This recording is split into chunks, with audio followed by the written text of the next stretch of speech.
Hello! Apparently, I'm live. Do I believe them? Never. Never, never, never. But I will start saying hello, and hopefully Mike will concur shortly that I am actually live. Hello, Debbie. Hello, Kim. Hello, Carol. Hello, Renee. Hello, Graham. It is slightly cooler, but I've been saying all week they're lying to us, because by today it was supposed to be hellfire and damnation in terms of rain and thunder. And guess what? Still boiling. Not happy. We did get a bit of rain last night, though. You so are live. Oh, I'm live. Fantastic. I'm on 480. 480. Just a minute. We're not at that point, Mike. I'm still saying hello to everybody. Got to say hello to Paul. And hello to Peter. Yes, we've had a reasonable day, yes, but it needs to be cooler, a lot cooler. Right, I don't want to miss anybody. Hello, Alex. Hello, Carol.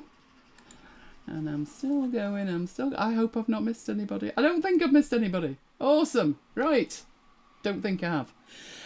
I've configured it that we're actually ready to rock and roll. Oh, it's organisation or what?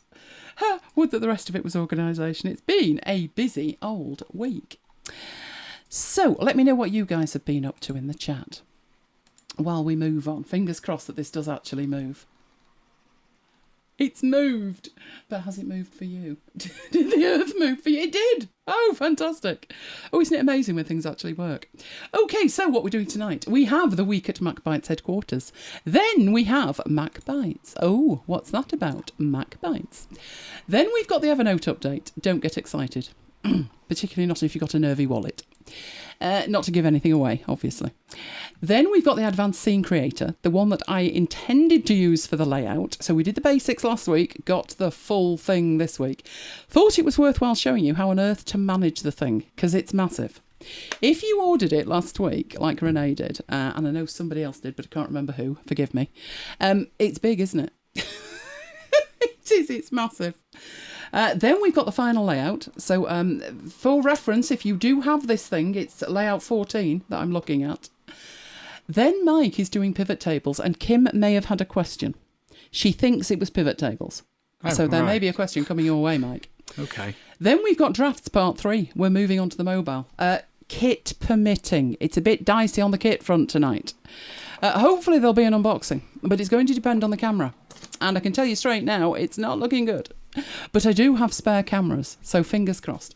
But what I'm going to have to do with that, because the scene creator is so absolutely massive, I've decided I'm going to that I've got that on an external drive, and to plug the camera in I need to unplug the external drive.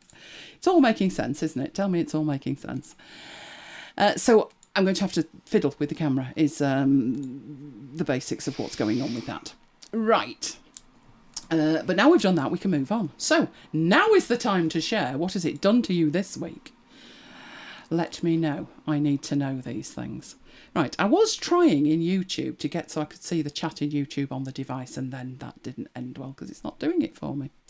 But let's do it anyway. Let's put me in and see if I can find this video, because I want to see the chat on my iPad so I don't lose anything. That's us. That's us right now. But we don't want any audio. No, we don't, because that's going to upset everything else that we've got on. So let's do that and then do that. And fingers crossed. Fingers crossed. It looks all right. Okay, I think I can see the chat now. Brilliant. 720. That's not bad. That's not bad. Has anybody got 480 again or 360? I had 360 in the week. Oh, Patricia's at 480. It's not good. Just make sure that it's at 1080p if you want to watch at 1080p. Renee's upscaling to 4K. There's always one, isn't there? How's it look? How does it look? Let me know. Anyway, while you're down there fiddling with the cog to get your scale set, there is a thumbs up button, and it would be marvellous if you would click that for us. That would be great. Right. Okay. The week. It's been busy. When is it ever anything but busy? If you follow me on Twitter, I've literally just finished an essay, haven't I, as well? Have. On top of everything else. I'm a marvel. I really am. Like Wonder Woman. I didn't need my Wonder Woman graphic, don't I? Anyway, Saturday, there were 9 shows that were happening throughout the day on Brooklyn's 196, where we play music. So there were 9 music shows. Then we went into Marooned, and then chaos happens as per usual at 8 o'clock on Saturday, because we go into by request. Now, this week was inspired by a MacBiter, the lovely Dee, who loves 1985, as do I, to be honest. Best year ever. We decided that we would have a theme of 1985, which was fine for Dee, wasn't it, until all the songs she likes were from 1983. Yeah. But not to worry, we found a way to fit them all in, so we did, and it was a complete blast. Oh, we loved that. We totally loved that. Of course, the second, I think we just said hello and welcome to Brooklyn's 196 by request, and the Asda man knocked on the door for Mike. So that was all sorted as well. You'll notice, not Tesco. There is a reason. Tesco's have got nothing. Now, Sunday, we decided on a day of rest. That went well, didn't it? Not. No. There's never a day of rest here, but I just had to show you this picky.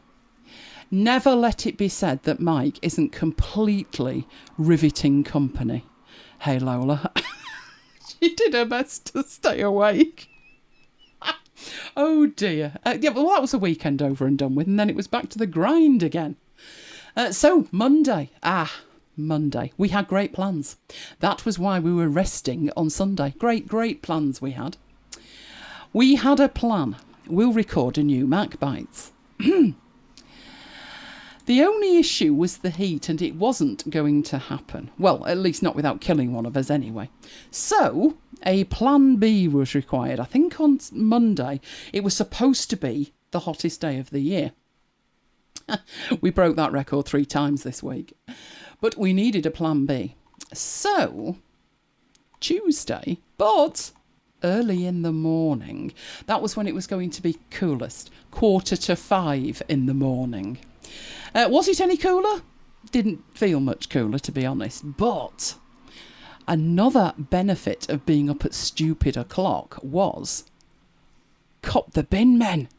You'll recall, this is the lesser spotted bin men, because they were missing in action last week in the midst of Pinggate, or as we're calling it in this country, Pingdemic. If you're wondering what on earth that is, we haven't got enough bin men to go round. So people's bins aren't getting emptied. We're going to end up like some third world nation here, aren't we? Full of rubbish and stuff. So yes, no one can have the bins emptied. But ours got empty because they didn't get emptied the week before. Oh, the excitement. And if you're wondering about Pingate, I think there's over 600,000 people in the last couple of days being told to self-isolate. So it's kind of like a lockdown without actually calling it a lockdown. It's going really well. Anyway, having done that, it was a swift visit to Hindenburg to edit said show, and MacBites 138 was with you. Wilson Shergar and Timmy jockeying the wee donkey, which pretty much has got everything MacBites in it, hasn't it, that? Wilson being a cat that we never owned. Wilson was not our cat. 2013 it was. But a pet registry sent me a letter addressed to me saying that we've successfully registered Wilson. And pretty much the same thing had happened again. But listen to the show. It's a classic. Oh, it was mentioned in the poster that down where the bottle is, and the bucket and spade, but it's got the waves on it. And it does indeed have the waves on it. And that was really easy. So if you'd like a demo on that, let me know. Which took us to Wednesday. Now, Wednesday was very important, as will become... you'll become aware of this.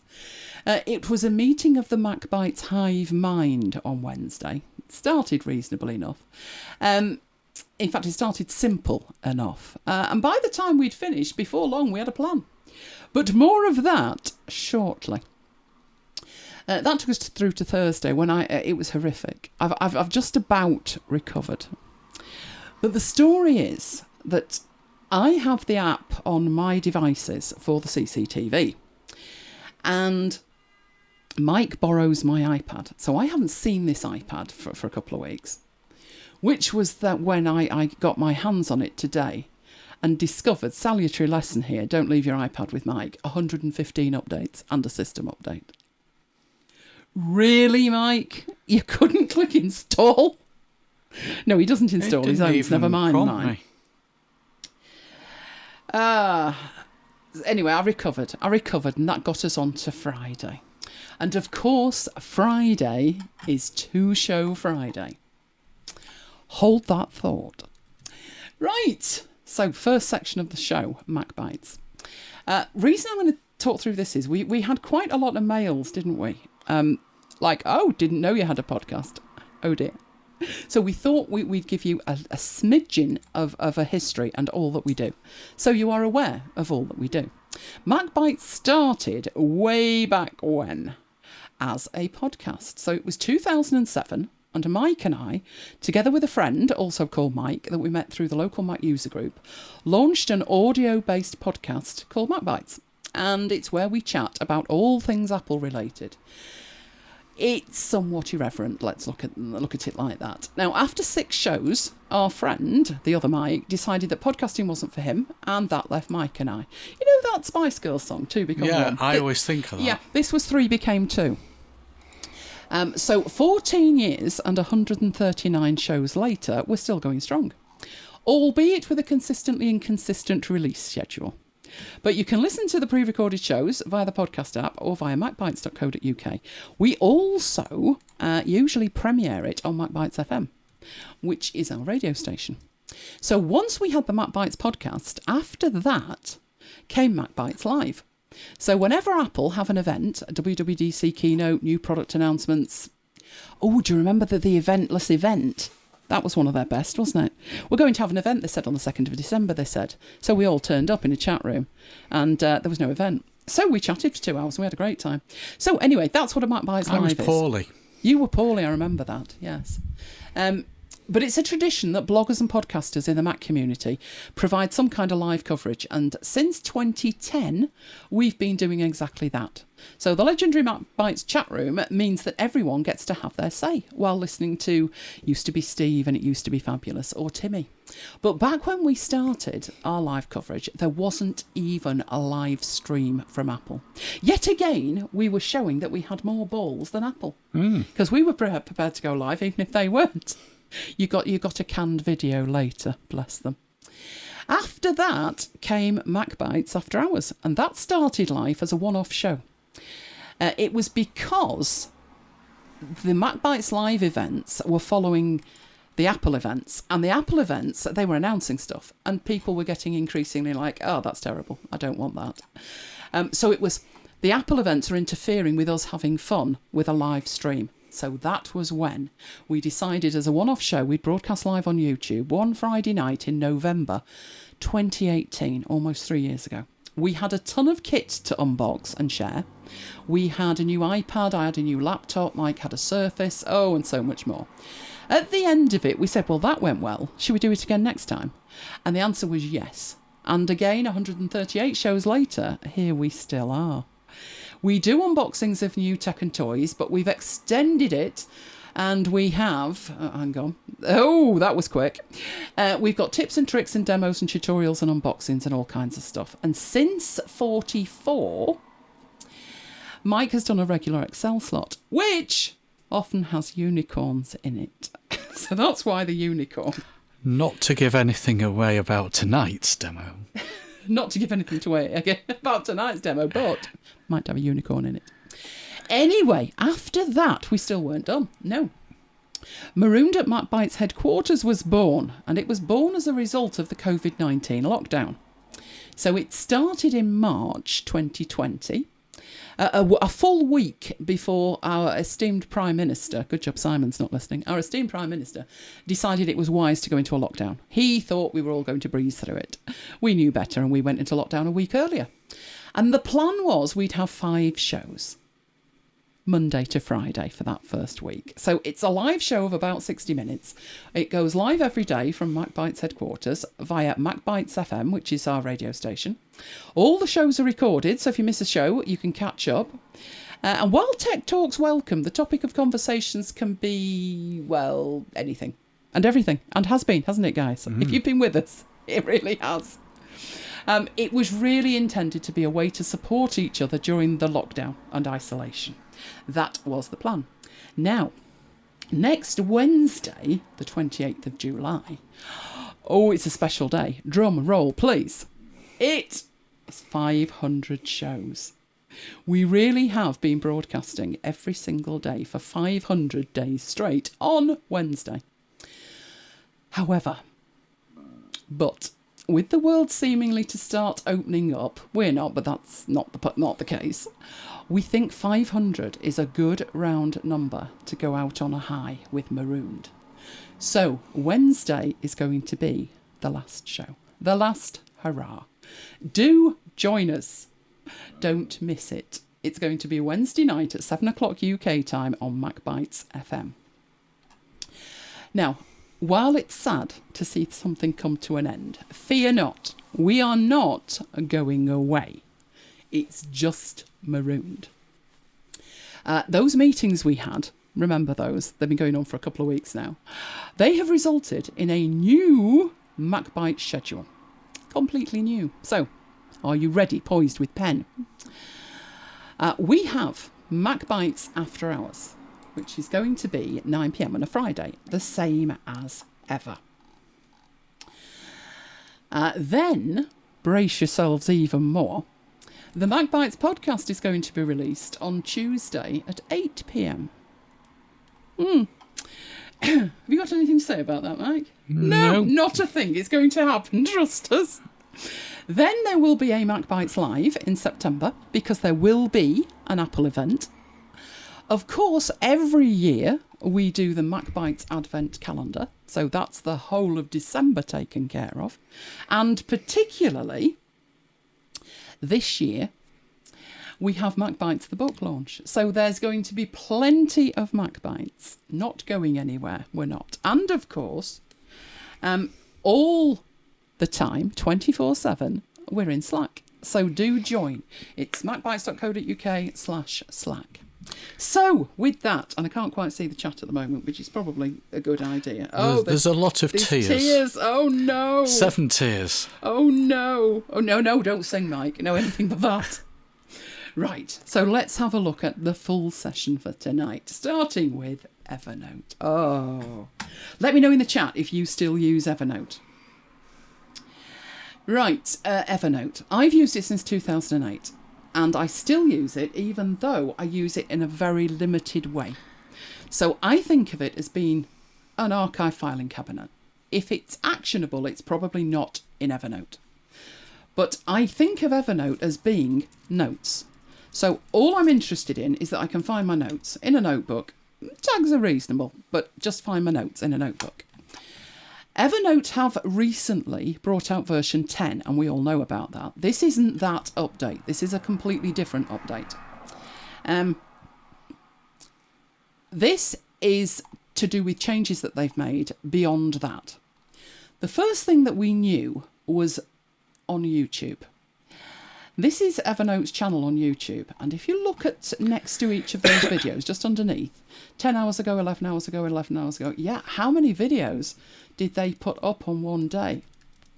Heck of a lot. So as far as they're concerned, this is a huge thing. Big changes that they brought out. It's all to do with the workflow. It's all to do with some of the things they've been beta testing, which is the first thing they beta tested was the home page, Evernote Home, which we looked at. That's the thing that's got a calendar at the, well, I didn't have a calendar at the top. It had the tasks at the top, and it had a pinned note, and it had suggested notes. It was like Homebase. That was the first thing. The second thing they tested was the tasks. What they've done now is completely changed. They've added features. They've actually managed to sneak out a Linux version. So if you're on Linux, you're going to be really pleased. But they fundamentally changed how they want Evernote to work. That doesn't need to impact you and the way you use Evernote, apart from the fact they fiddled with the pricing. So I didn't bother putting it on the slides, no point. It's been changed 5 times this week already. So what I do have is the live thing that I will show you. There's the idiot on the bike again. Right, this was the first thing that we saw. Changes to subscription plans. You know what that means, don't you? Yeah, that's a short form for the prices are going up. So, they've actually changed the plans. Now, this isn't the first time they've changed the plans. And every time they change the plans, it gets more confusing than it was the time before. Right, there is and always will be, according to them, a free version of Evernote. Whether that will suit you or not is a completely different matter. I'm trying to work out what's best to show you. Is it best to show you what they've done with it and then go backwards? I think, it actually might be. But then you wouldn't know what we've got now. At the minute, we've got free, and there's premium, and there's business. And it was fairly straightforward. But there is another plan called Plus, which I do believe, aren't you on that, Graham? Grandfathered on it? That was a nice one. It was nice, that. But what they've now done is just idiocy. So let's have a look at what we've got. There are now 3 versions. There is free. Now, the problem with free is you can create unlimited notes, which is great. In fact, free would work for most people beyond the sync up to 2 devices. The 2 device limit is ludicrous, but it's got a 2 device limit. Other than that, I think that's great. Now, the premium is now split between personal and professional. And I don't know about you, but I personally think it's ridiculous that the difference between the two of them is £1.50. I mean, I could understand it if personal was £2.99 or £3.99, but why make personal and professional with only £1.50 difference between them? That's £18 a year, I'll grant you. But the difference seems minimal, not enough. Normally, when you look at a pricing table like this, there's a discernible difference for a reason. So what you've got in personal, I can't say it's exactly what you've got in premium, it's not. And neither's professional, which just makes it complicated. But the thing to know is that as a personal user, this is not the business plan. As a personal user, you now have 2 options. You've got personal and you've got professional. The difference is twice the upload on professional, 20 gig. I find that a bit strange because I never touch the 10 gig. To me, it's notes. I don't upload file attachments, but that's probably just me. But the differences are more nuanced now than they ever have been before. You'll notice in here, it's talking about calendar linking, which is a new feature. But on the personal account, you can only link 1 calendar. On the professional, you can link multiple. There's also subtle differences between the two in terms of tasks, precisely what you can do with tasks. The other thing in the professional is that you're going to have more advanced search. So you'll be able to search using Boolean terms, which is like saying it has cat in it, but it does not have dog in it. Why that's not been there before, I don't know. So there are subtle differences between the two. Whether that would be worth the £18 a year to you or whatever. Now, it is slightly cheaper if you pay by the year. So that brings the price down.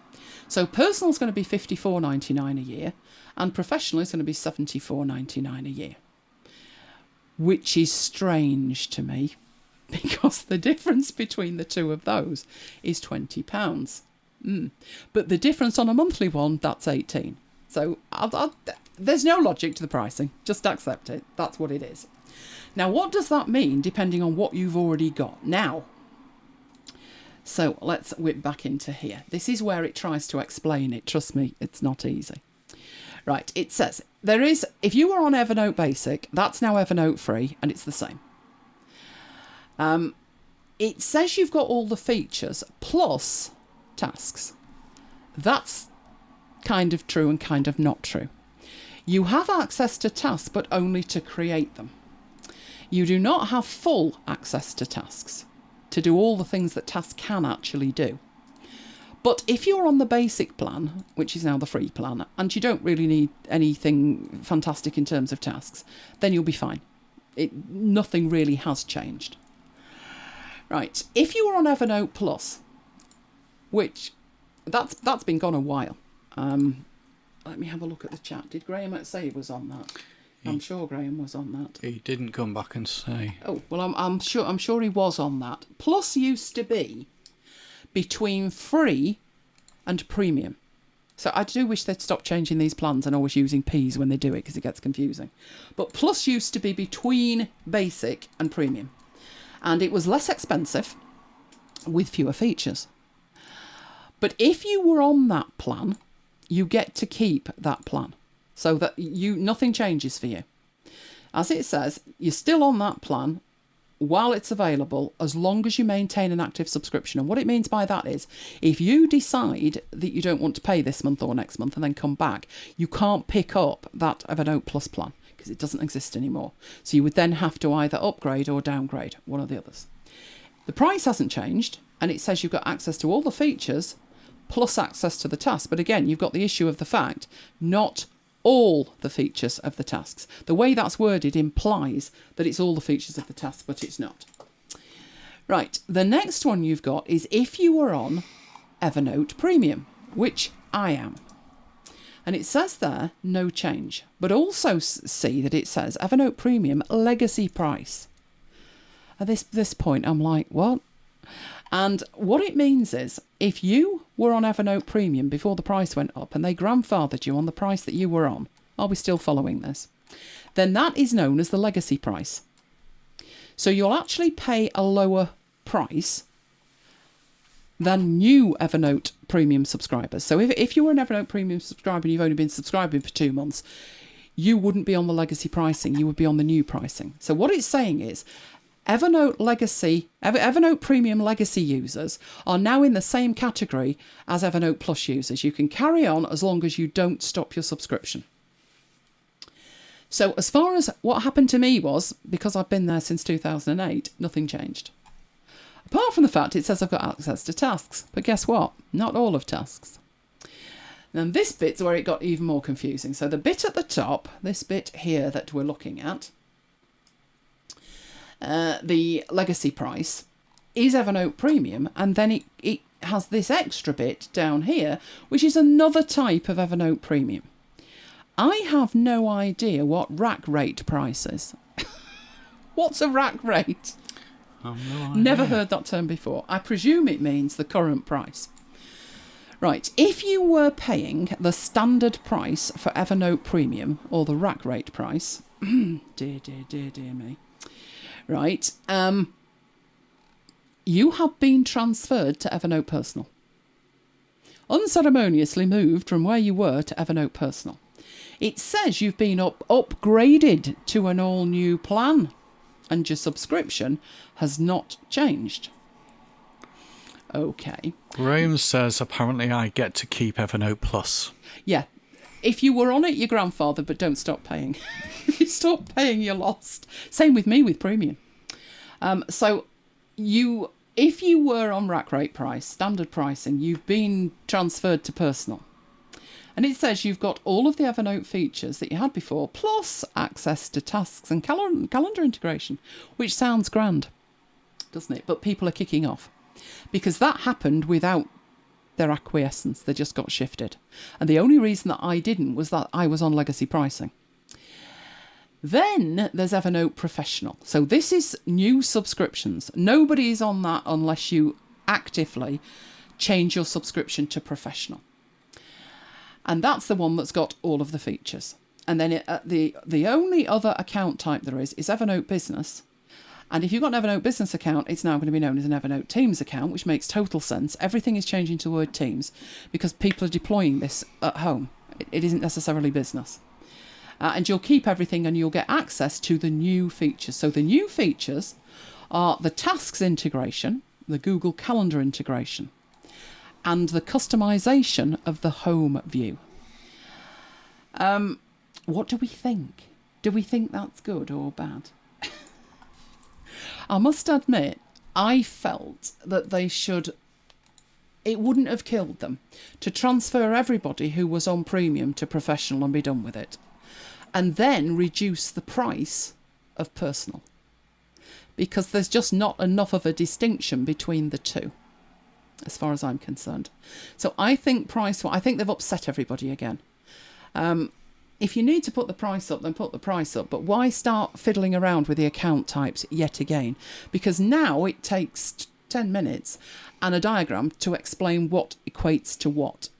If you want to try the Professional features, so the first time I logged in, try the Professional features for 14 days.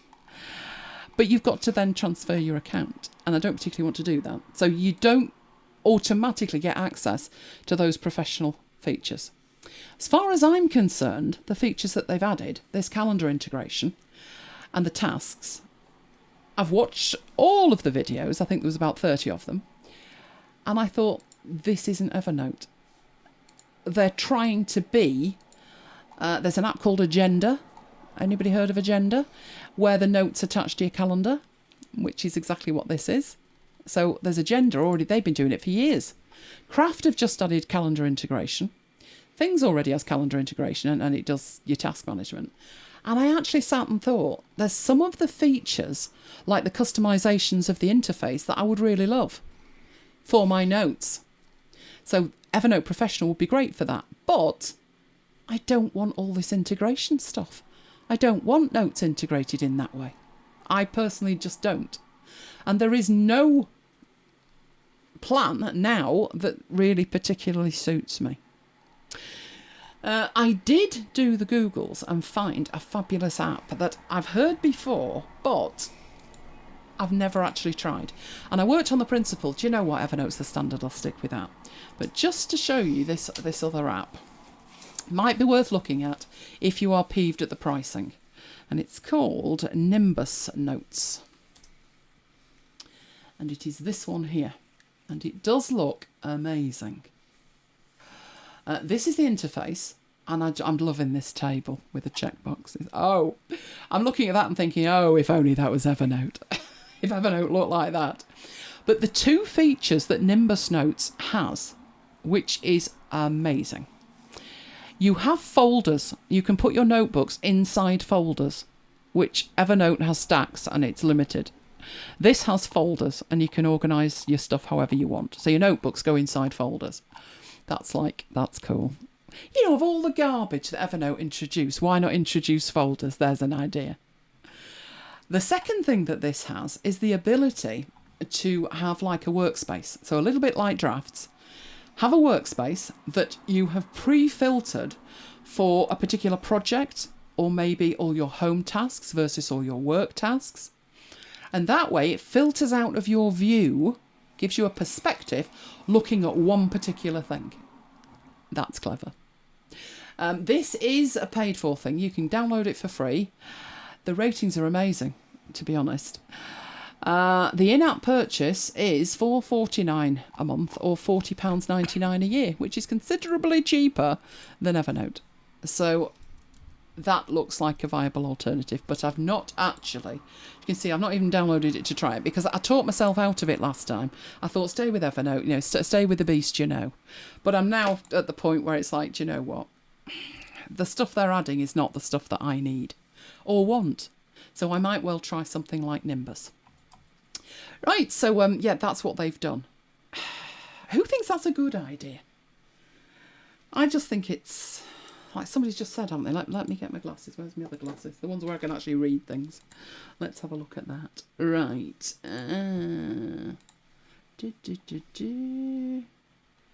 Evernote's just words, but not maths. No, I can't understand the pricing, I must admit.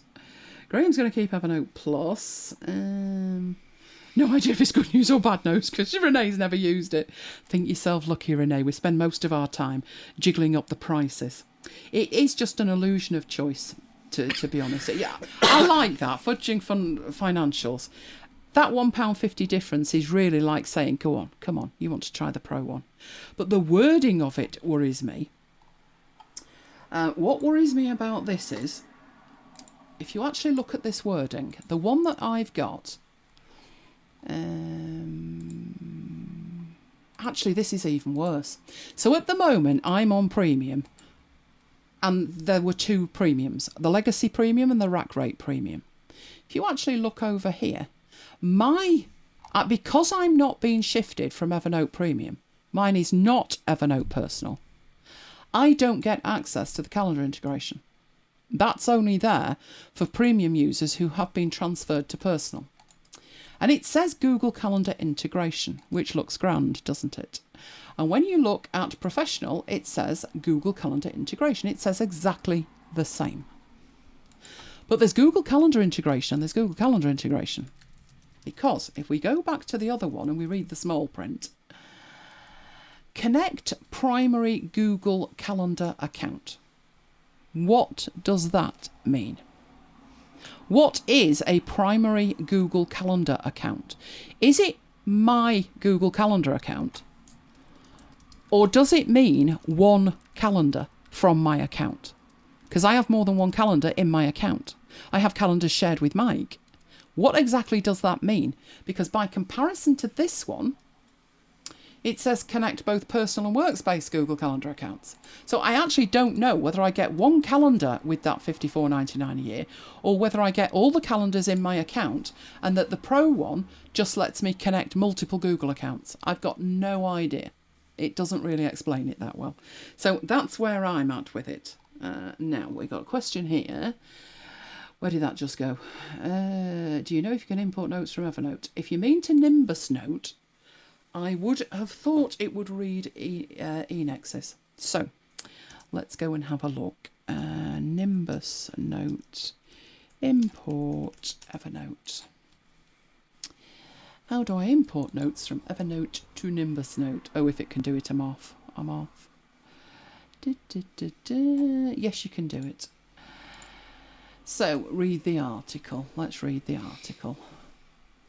Yep, just export to Enex and then import. Look at all of this. So cool.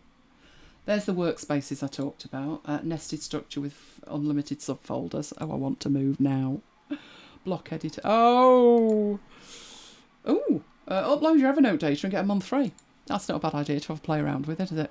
The only thing you're going to have to remember if you try this, so yes, it can do it, you need to export to Enex format, which is Evernote export format. But what you're going to have to remember is you cannot do that in one export if you are using Evernote 10.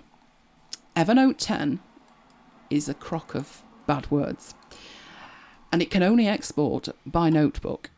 So what you would need to do is download a different version of Evernote, which is Evernote Legacy for macOS and Windows. Oh, I see they're not pushing this. It is available, but you notice not on there. But I might have to go a circuitous route to actually find the download. There we go. There it is. It's hidden in a help article. They don't want you to do this. But there is a dedicated version of Evernote that is the last version of the previous one. It's available to download for Mac and Windows. So let me get that link and put it in here.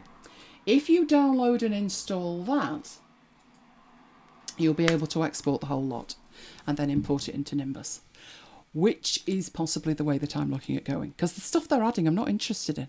I don't care if it integrates with my calendar. I really don't. That's the last thing I need. I don't need calendar integration in 15 different apps where I've got a note in Evernote with some stuff in it and then something in Notion and something somewhere. That's the last thing I need. I just need the old Evernote working. That would be fine. Peter says, I guess you're less enamoured with Evernote now. Hang on, let me have a look. Where's that gone? Why can't I... Oh, hang on. Which one am I looking at? There we go. Let's look at the chat. Right. Oh, Carol's already got it. Awesome. Hello, Pete. You should be good to go with it, Carol. Might be worthwhile taking a point-in-time Enex export, taking the free month from Nimbus and seeing how it goes. It's yearly, Kim. It's a subscription from what I can gather. I'm assuming that because there's a monthly fee, I'm assuming the $47.99 is for the year. It's still cheaper than Evernote. You will have to think, though, the one thing... is the beauty of Evernote is clipping to it. It's a universal clipper. It's easy to get stuff in. Now, there is a clipper for Nimbus. And Nimbus Notes has had a very good reputation for a couple of years now. And the only thing that made me not move was I've got these 15,000 notes and I don't really want to fiddle. But Evernote are jumping the shark as far as I'm concerned. Now is not the time. Version 10 of the app is not as good as the old legacy version in terms of standard features, like the fact I can put audio in it and things, which I cannot do with the new one. It just does not work. It doesn't work. It doesn't work on mobile, it doesn't work on the desktop. I don't mind a little bit of pain for a short period of time, but where's the roadmap to where we're going and when we're getting there? Why release the darn thing when they did, when it clearly had features missing and still has features missing? Now is the worst time to think about putting the prices up. Give everybody the features, let them make their own mind up, and then later on think about that. Or give everybody, 6 months free access to Pro. Do something, instead of which they've now got that many different types of accounts. It's ridiculous. So now I think I would actually think of switching. But what I'm actually looking for is just something that's a filing cabinet. The reason that I don't use DevonThink for that, because obviously it'd be perfect. You can export an Emacs and import it into DevonThink. Problem solved. True, but it's more difficult to manage to have access when you're on the road. I know you can hook it up and all of that and do the magic bean thing, but Evernote's just there. It doesn't matter whether I'm just in a browser on somebody else's machine. I can go to Evernote and find a note from 2009. It's easy. I'd have to check if Nimbus was going to be that easy. But at the moment, I'm not thinking of changing prices. I'll just stick with what I've got. Having said that, it's a bit weird that I'd have to check how much I'm actually paying. I thought it was 54, but it could be 45, and maybe that's the issue. I'm just paying to keep a filing cabinet there. It's like paying for storage in a storage depot, as far as I'm concerned. So maybe now is the time to actually look at this and think, yeah, get that legacy app, which I have actually got installed. I have both of them. Get the legacy app up and running, triage your notes and export the whole lot. I think the features that I would use more are in Nimbus Notes more than Evernote. Definitely. But I don't know about whether there's a website and all the rest of it. So I would have to do some checking on that, but that's this week's news from Evernote. Not exactly cheerful, is it? And the calendar integration, what they're giving you is the ability to add an Evernote note to a calendar item. That's it. You can't add a note in Evernote and create it as an appointment on your calendar. That's got to exist first. So you've got to go back to your calendar to do that anyway. You can't do it from inside Evernote. So no, it's not for me. And I know it's not for me because I tried Agenda. If you're not seeing Agenda is very good if that's what you want to do and you don't spell it like that, do you? There we go. This is Agenda. And you can see, I haven't downloaded it, but I have used it before. And the beauty of this is that everything is attached to calendar events. So every single note that you create is attached to a calendar event. It didn't make sense to me. I got very confused with it because you've got projects that have got notes and then notes can be attached to calendar events, and it made no sense to me. If something needs to be attached to a day, it's in Rome because that's automatic. So none of these calendar things I'm that bothered about, and that's really what they want me to pay for. So, but if you do want your notes attached via a calendar, then Agenda's a great way to do it because that was their structure from day one. It was, these are notes, but they're going to be attached to your calendar. And that has always worked great if that's what you want to do with it. I didn't like it. There was just something with that did not click with me. How much is Agenda? Let's have a laugh. We have an in-app purchase. Freemium features $33.99. I don't know if that's a one-off or a subscription. I don't know. Do you know, this really bugs me that the in-app purchase feature down here does not give you enough information to know what the heck you're paying for. It really doesn't. As far as I know, it's a subscription, but $33.99, I think it was about £10 when I tried it. But it is great with your calendar if that's what you need. So, Evernote. Right, let me look at the questions. Pete wants to know if it's worth the yearly upgrade for Camtasia. Or should he go with ScreenFlow? He's looking at screen recording. Ooh,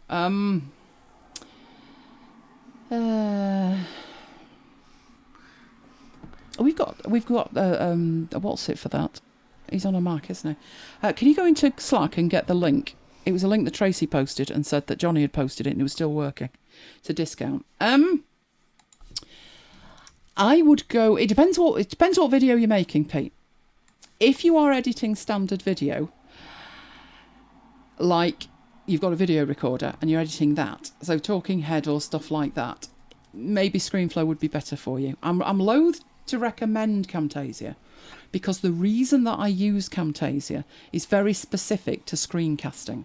But if it's screencasting, there's a couple of features in there that are lifesavers. There's no equivalent at all in ScreenFlow. Why not? I don't know. One is the extend frame, the other is freeze region, and the magnetic timeline can be persuaded to create a rolling edit. Those three features are what keep me with Camtasia. The upgrade, if you're talking about... oh, he's got that link. Awesome. Was the Camtasia discount good for upgrades? I don't think it was, Paul. I think it was for newbies. Because when you buy it, if you buy the maintenance, you're only paying £42 a year for Camtasia.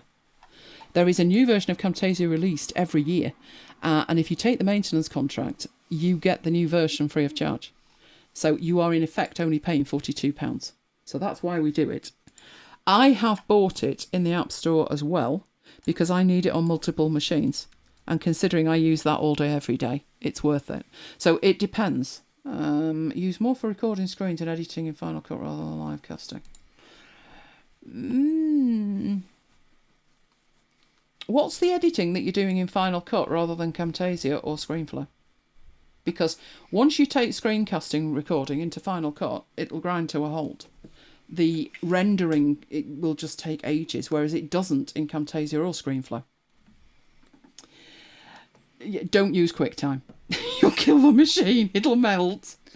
The files are absolutely huge because both ScreenFlow and Camtasia have a special codec for recording the screen, which means the files are tiny.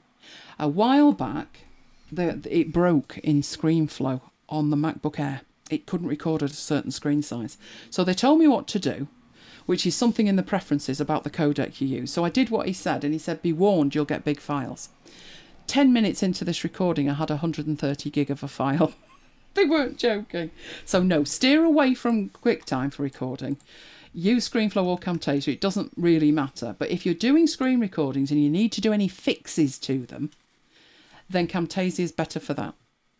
But a lot of people prefer ScreenFlow, or they've been using ScreenFlow for years and years. I pay the maintenance because it's worth it. If I buy direct from them and I pay the full price once, then I can go on maintenance and I can get cross-platform Camtasia for Windows and Mac, and it costs me £42 a year. I also then buy it for the Mac from the App Store for £99. But to get that cheaper, I wait until the iTunes vouchers are on sale and I get 20% off, so I only pay £80. That's how I do it. Yes, it was 130 gig file feed. It wasn't pretty. It wasn't. But it's to do with the fact that you've got to make sure in the preferences, which is the default, that you've got this special thing ticked. In fact, let's have a look at it, because I've got ScreenFlow and it's not running at the moment. Because I'm doing it another way. So let's have a look in the preferences, what it's called, and make sure that you never, ever, ever take the tick out the box. Which one was it? Not in there. Not in there. Canvas, no, not in there. Not the shortcuts, definitely not. Not in there either, must be advanced. There you go. Screen recording compression, adaptive or lossless. And QuickTime uses lossless. But screen recording doesn't require lossless, because the majority of the screen isn't moving the majority of the time. So you need to make sure that that is set to adaptive. And it works great after that. It really does. Okay, what's a codec? A codec is... how are we going to explain codec? It's a set of instructions to which a video is processed to. So there are two codecs inside ScreenFlow. Let's look at... No, I don't want to do that. No, I want the preferences. Where are the preferences? Awesome. So in here, these are two codecs that it uses. It can record with a certain set of instructions, which is, if the screen, where the screen is moving, capture it. Where the screen is not moving, use the previous frame. That's in essence what it means. Lossless means capture every frame of the screen all the time, 60 times a second. So obviously the files are massive. It's like taking 60 screenshots every second. So at 60 frames a second, 60 times 60 3,000. Is that 360? 300? No, I think it's 3,000, isn't it? 3,600 frames every minute. So if you can imagine what size that would be on your hard drive, then multiply that by every minute you've recorded, and you suddenly see where the size is coming from. But Adaptive only records the changes to the screen, so it's much, much smaller. I can get a 3-hour recording of an after hours in 2 gig, but just imagine what that would be. Oh, it wouldn't fit on the hard drive. It would not fit on the hard drive if I did lossless. In fact, the video recordings of an after hours take up less space than the audio recordings in stereo. Okay, we got any more questions before I move on?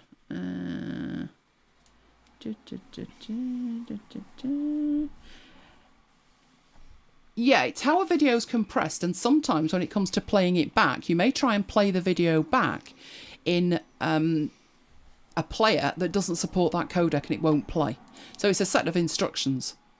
If you've ever used Handbrake, yes, I did, because I updated it, didn't I? Let's have a look at Handbrake. Where have you gone? No, you're not on any screen. Come on. There it is. There's Handbrake. So what you do with Handbrake is, let's say I've got a video and it's a full quality MOV that I've exported.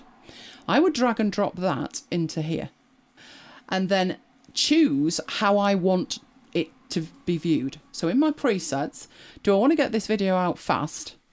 Very fast? Do I want it to be high quality with surround sound? I basically tell it what I want this to be. So for me, my default is, it's called an iPad configuration to make sure it works on iPad at 1080 at 60 frames a second. And that's the codec I want it to use. But there's all of these others. And the difference is, like Skillshare and Udemy prefer their setting. Their setting makes bigger files than mine that aren't as good a quality. But if that's what they want, I'll leave them to it. But there's hundreds of these in here. They are all different codecs to which you can produce your video. And the thing with them is they are optimized for devices. So if you know that you particularly want to watch this thing on an Apple TV at 4K, then you can produce it for that. Right, that was an aside, wasn't it? Pete wants to know if there's a theme for the last Marooned, and are we having a last day of term party? Oh yes, yes. Bring some treats. Anything goes. Anything goes, I think, for Marooned, doesn't it, on Wednesday? Yeah. Absolutely. Right. So Dee's heard there's something about some YouTube codecs not applying to iPad, and that's why you can never go above 1080 on an iPad. You don't know if that's accurate, but that's where you heard it the term before. Yeah, sometimes YouTube decide in their wisdom that they're not going to pass that quality to you because it would be a bad experience. So even though your device might be capable of it, they're not going to let you do it because it's not a good idea. Sometimes that's based on bandwidth, and sometimes it's just based on the fact that YouTube, you know, are YouTube, and they'll do what they'll do. Okay, right. Hopefully there are no more questions about that, and we might have to do a live transfer to Nimbus, mightn't we, the way it's going? Or find a different way to do it. Who knows? Right, what are we looking at next? And why isn't everything moving? Because it's playing with my mind. Hello? Oh, it's not moving. Ah, now you're moving. Right, last time we looked at a scene creator and what a scene creator was.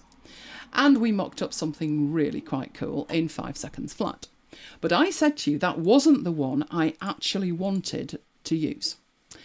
I went with that one in the end because the one that I did want to use, I assumed I'd just be able to download it and it'd take me 2 seconds. It was this. Mike's got the link for this, haven't you? Put the link in. And if the link isn't there for this week, it's there from last week, but I'm sure it's there.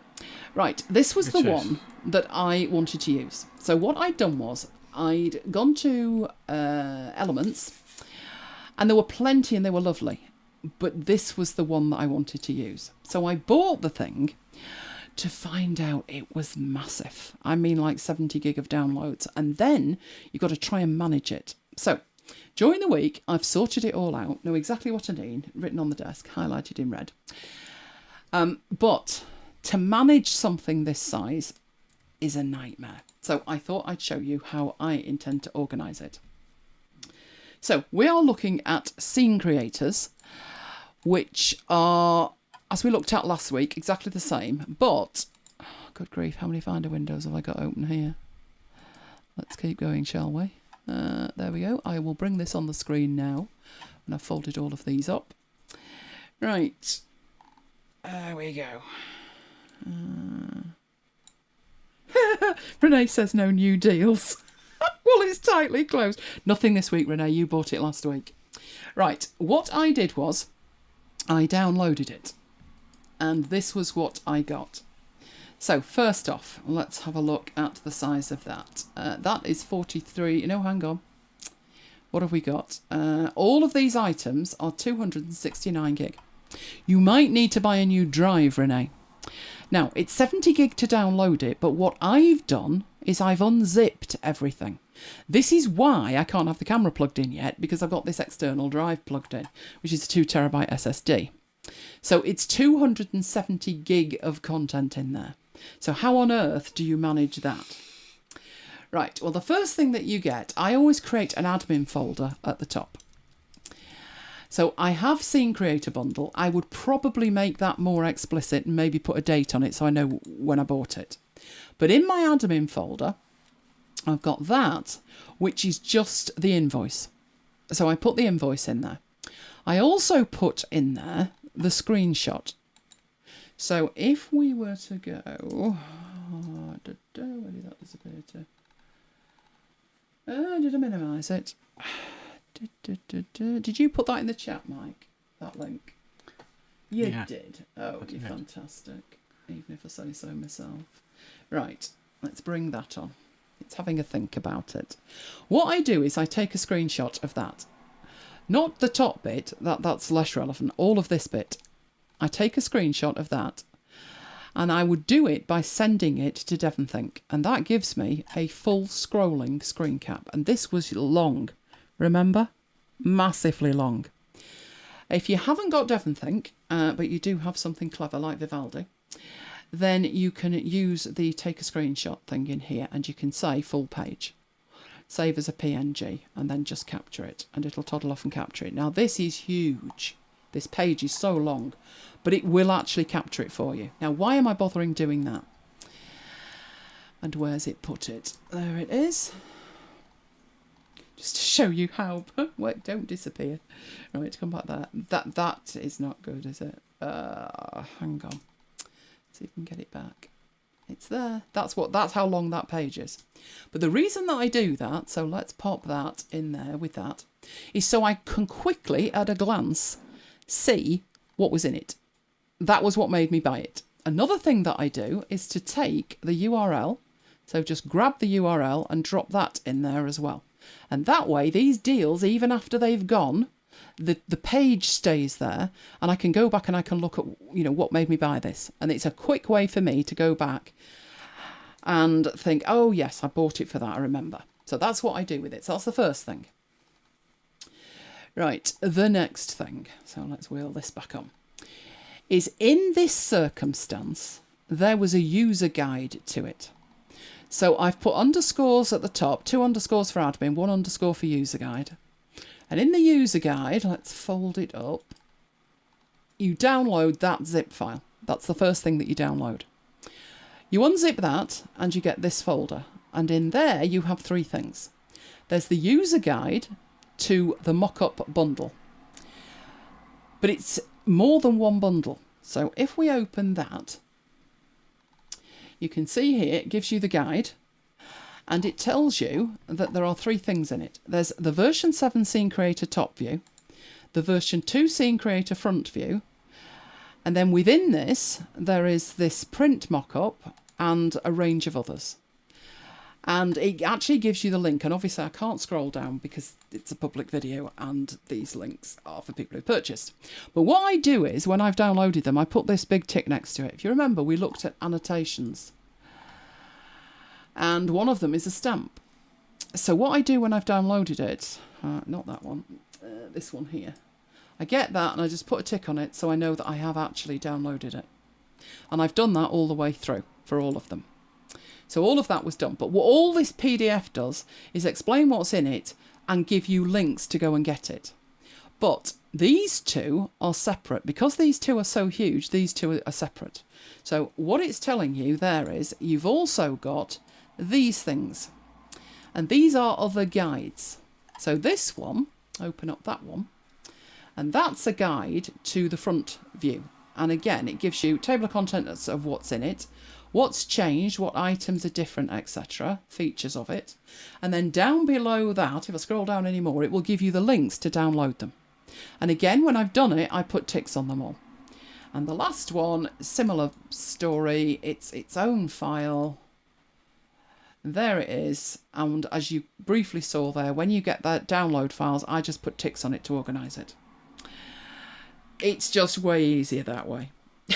Renee printed it and ticked it with a pencil. Same thing, Renee. Just same thing. No problem at all. You just do need to know that you've actually got them and what links work and what links don't work. Right, so at that point, you're almost ready to go. But you have within this one, which is the front view one, items and scene previews. Now, this is how they expect you to organise it. This way madness lies, but we'll have a look. Right, it gives you a JPEG of multiple files, and underneath it, it lists the names of those files.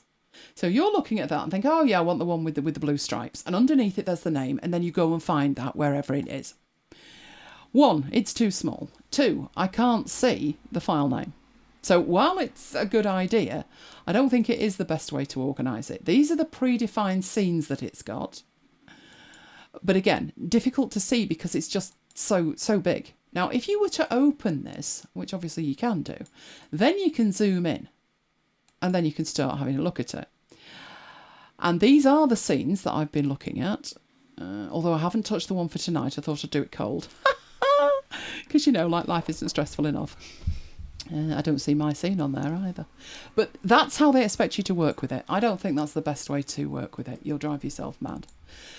These are the previews, and then inside these, you've actually got the items themselves, but again, they're previews. So you get a file that is each one of those on a transparent background, and you can copy and paste to make up your own scenes. But how difficult would that be to work through to find the actual item that you want, because they're all just so tiny? Is anybody else finding this, or is it just me? Let's have a look. Oh, I'm following the chat. Leave the chat alone. You'll never get on. So while that one's fine. That one's fine. It gives you the name. You can see it. You know, there's only a few items. But some of these are just ridiculously big and you would never find the items.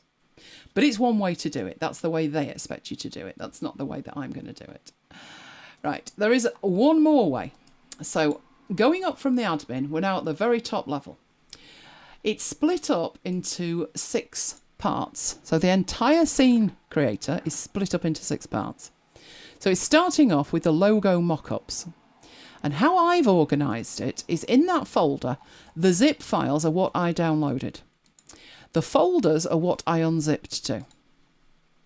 So when we do that, another way to work with the bundle is to actually just use Quick View and actually go through them and think, right, which is the one that I want. Again, this isn't the best way to do it, but it's one way to do it. At least if you do it this way, you get a good preview. You can see the preview.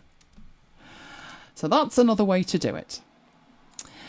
I'm going to show a different way each time we go through it. Then I've got this print and mock-ups bundle, which again, I've done the same thing with. There's a zip file I've downloaded, and then within it, let's have a look at A3 and US. You get all your Photoshop files, and you can whip through them. But not the best way. Is anybody shouting out the best way yet? Right, what other bundles do we have? There was the Apple Watch one, which was very cool. Oh, loved one in here. But again, no preview this time. That's a bit of an issue. I'm looking for one that I'm going to use, and I know it when I saw it. You do have options, of course. You could change your view and then scoot this up at the side, and that's a better way to work. There's that option. You could do the thumbnail-y thing, where as you move through, you get a big preview at the top. And it was the orange one I was interested in. That's red, isn't it? There is an orange one in here. That one. That looks very cool for what I want. So you could do that. But you're still, at this point, only using the Finder. And this way madness lies. Trust me on that. There was an iMac mock-up bundle, but these go all the way back to the very first 27-inch iMac from 2012. Oh, very cool, but soon to be outdated. I hope. And it can't come fast enough for Kim either. Right, what else did we have in there? We have got the two biggies then, which are the ones... let's have a look at the size of them. 134 gig in that one, and 98 gig in that one. So you can see there are a lot. So these are the front ones and these are the top down ones. The top down one is the one that I'm going to use. So what you've got here is an index. And again, you've got the scenes that show you the scenes. This is the one I'll be looking for. And then the items within it, you've got previews for them. So there's 2,800 images and you've got to try and manage them. These are much better, to be honest. They're a bit bigger so you can follow them. But still, not the best way to do it. Right, so let's look at the last one. These are the scenes. Mine was 47. So scene 47 is the one that I liked. I like the colour of it. I would make a few changes to it, but that's exactly what I want for the homepage, the layout that I'm doing. And there was another one I had listed in here, 52. Oh no, 52 was the party. There was one that had some Christmas stuff in it that I wanted. Oh, it must be in here somewhere. This is why this isn't the best way to do it, isn't it? That's the one. I like the white thing at the bottom. So I'm going to mix and match.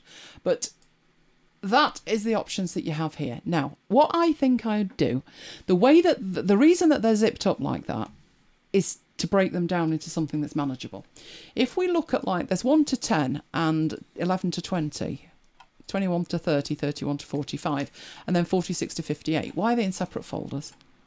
It doesn't really make that much sense. The only reason it's in separate folders is so these are a reasonable size, and you can already see that they're 2.5 gig. So they didn't want to make them any bigger. But once you've downloaded it and you've unzipped it like I have here, I think the next step would be to organise it better, where you put all of the scenes together in one folder. But this is, I've done this so it's what you would get if you downloaded it. Same thing with the items. There's a million items in here. And that one's packaging and toys. So let's have a look at devices. And again, you've got these separate files with transparent backgrounds to work with, which are perfect for MacBites the book. Bang on perfect.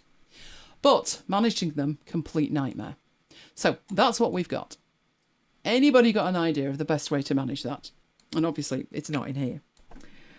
Good night, Pete. I think I'm caught up with the chat. If there's anything, let me know, Mike. Okay, how I'm going to do it, or one of the better ways to do it, would be to use Adobe Bridge, which is totally free. So what I've done is, this is the drive it's on, and this is the folder. I don't particularly need that taking up that much room after that, because what I've got in here is the admin and the user guide, and then I've got the mock-ups. So if we look at that huge one that had huge things in it from the top, you're looking at exactly the same as you would do in Finder, but the beauty of it in here is that when you go into these things, and I have not done this, I want to do this live with you. Here's the first 10 scenes in that folder. It takes a few seconds to load in, obviously, because it's having to read them in. There's only 10 though, so I think you could definitely manage 50 in a folder.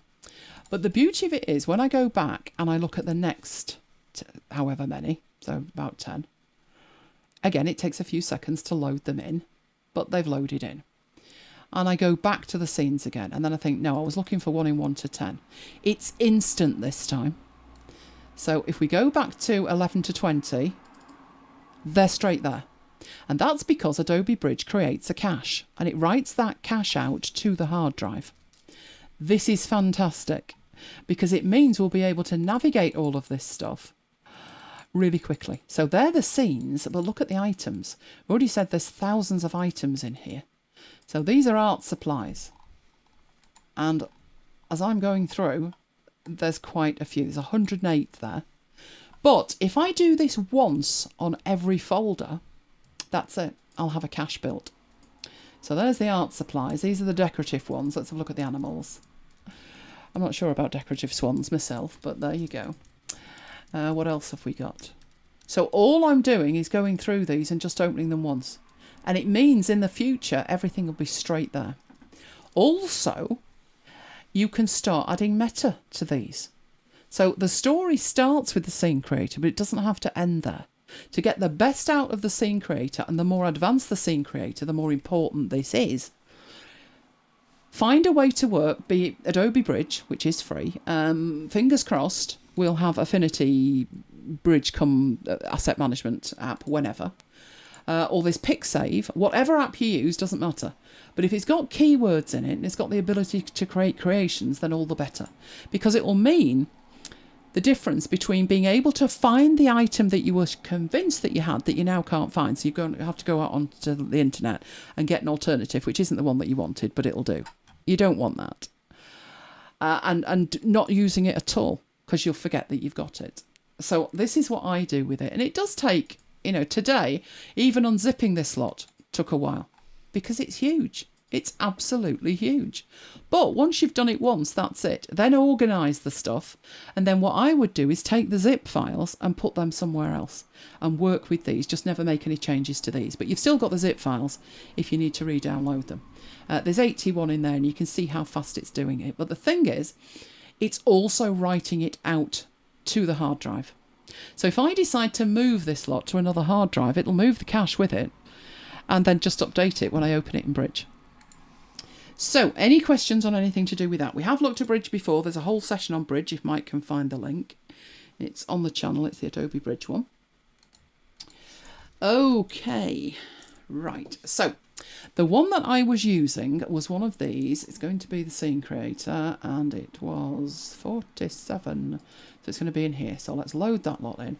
So, the one that I'm actually looking at is that. I love the colour, love everything about it. Possibly want to add some white to the bottom, but apart from that's not bad at all. Right, obviously at the moment that is a Photoshop file. Depending on how many changes I want to make to it, I would decide where and when I want to open it. So that's the one that I'm going to be working with. So we're working now on the final Advent layout for the Advent part of MacBites the book. So I'm using the actual file that will be MacBites the book, and I'll be using features in Affinity Publisher that go beyond just the scene layout. So for instance, I haven't got any styles at the minute. That's an oversight. And there's other stuff in there that I do have, like sections and things, which we will have a look at. So that's the one that I want. So I'd start first of all by opening that up with Affinity Photo. And I want to open it with Affinity Photo so I can have a look at it. And let's see if we can crash Affinity Photo again. Oh, it's opened up in Publisher. That wasn't where I wanted it. What part of open that the other way did you not get? I wonder. No, I definitely don't want it in there, so go away. I'll open up Photo and I'll do it that way, crying out loud. I don't know why it's doing that, it just is. Right, let's get that. So I can see it in the Finder, revealing Finder, and I will open it up from there in Photo. So where's Photo? There we go. Right, so I'm doing the open command. It's having a think about it. I'm going over there. Oh, come on. I know it's not on the desktop, is it? I've got other stuff on the desktop. Why are you not working? Oh, my toys are broken, Mike. Ah, oh no. Gotcha. Right, 47. There we go. Hopefully this won't open it and publish it. Have a think about it. Right, there it is. So let's have a look what we've got. I'm definitely not going to need the text in the middle. So there's something that needs to go for a start. Oh, Bridge does that for Peter as well. It's got a mind of its own. It shouldn't do that, especially not when you right-click. But that's Bridge, isn't it? Right, I have no idea what that bit is. It doesn't say. Right, we have effects on here, which looks like a bit of a shadow. Then we've got the objects, and these are all of the objects. So if I wanted to lose an object, what would I might want to lose?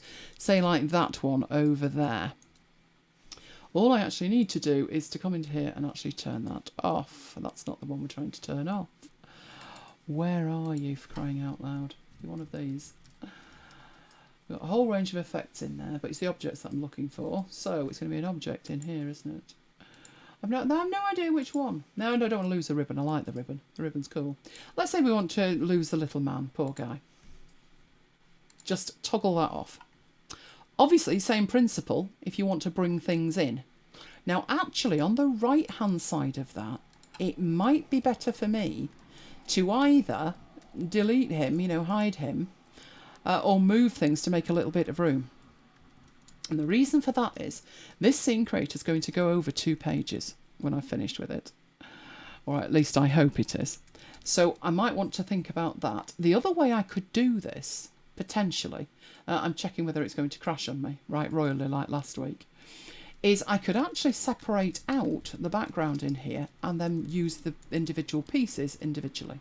But all I'm doing at this stage is working out what's in it. So I've got the objects, they're all on this layer, the background's on that layer, it's got a background colour with a gradient on it, and then it's got an effect on it, which is very subtle. So that's the background that I want. So that background group is what I would take and transfer into Publisher. So if we get Publisher up, and we'll do that so you can see the pages. The first thing I needed to do in Publisher, I did discuss last week, but I actually did it this time. So if you go into Documents, Section Manager, I created the Advent Calendar section in here. And it's starting, it says, on page 20. And you might be wondering why it says 10 at the bottom. And that's because some of these other ones up here, the front cover, we're not worrying about page numbers on the front cover. The front matter we've got starting on page 3, but we're starting with number 1.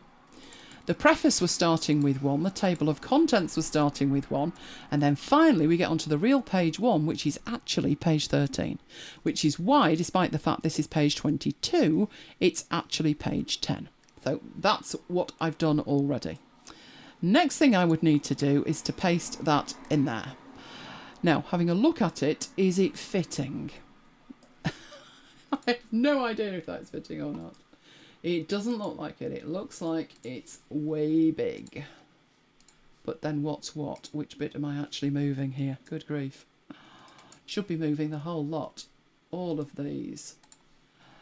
It's doing weirdness. That is indeed bizarre. Because it's got this in the background. It's obviously put that somewhere. I'll worry about that shortly, but that's all that I would do with it. So, this background bit that I've got here, I'm actually going to take away and I'm going to create a Christmas background. I've got update problems on there as well, haven't I? Let's switch pages and go back. Yeah, it's an update issue. Right. So I need a new background up here, Master C, but this is going to be a master for the Advent Calendar section.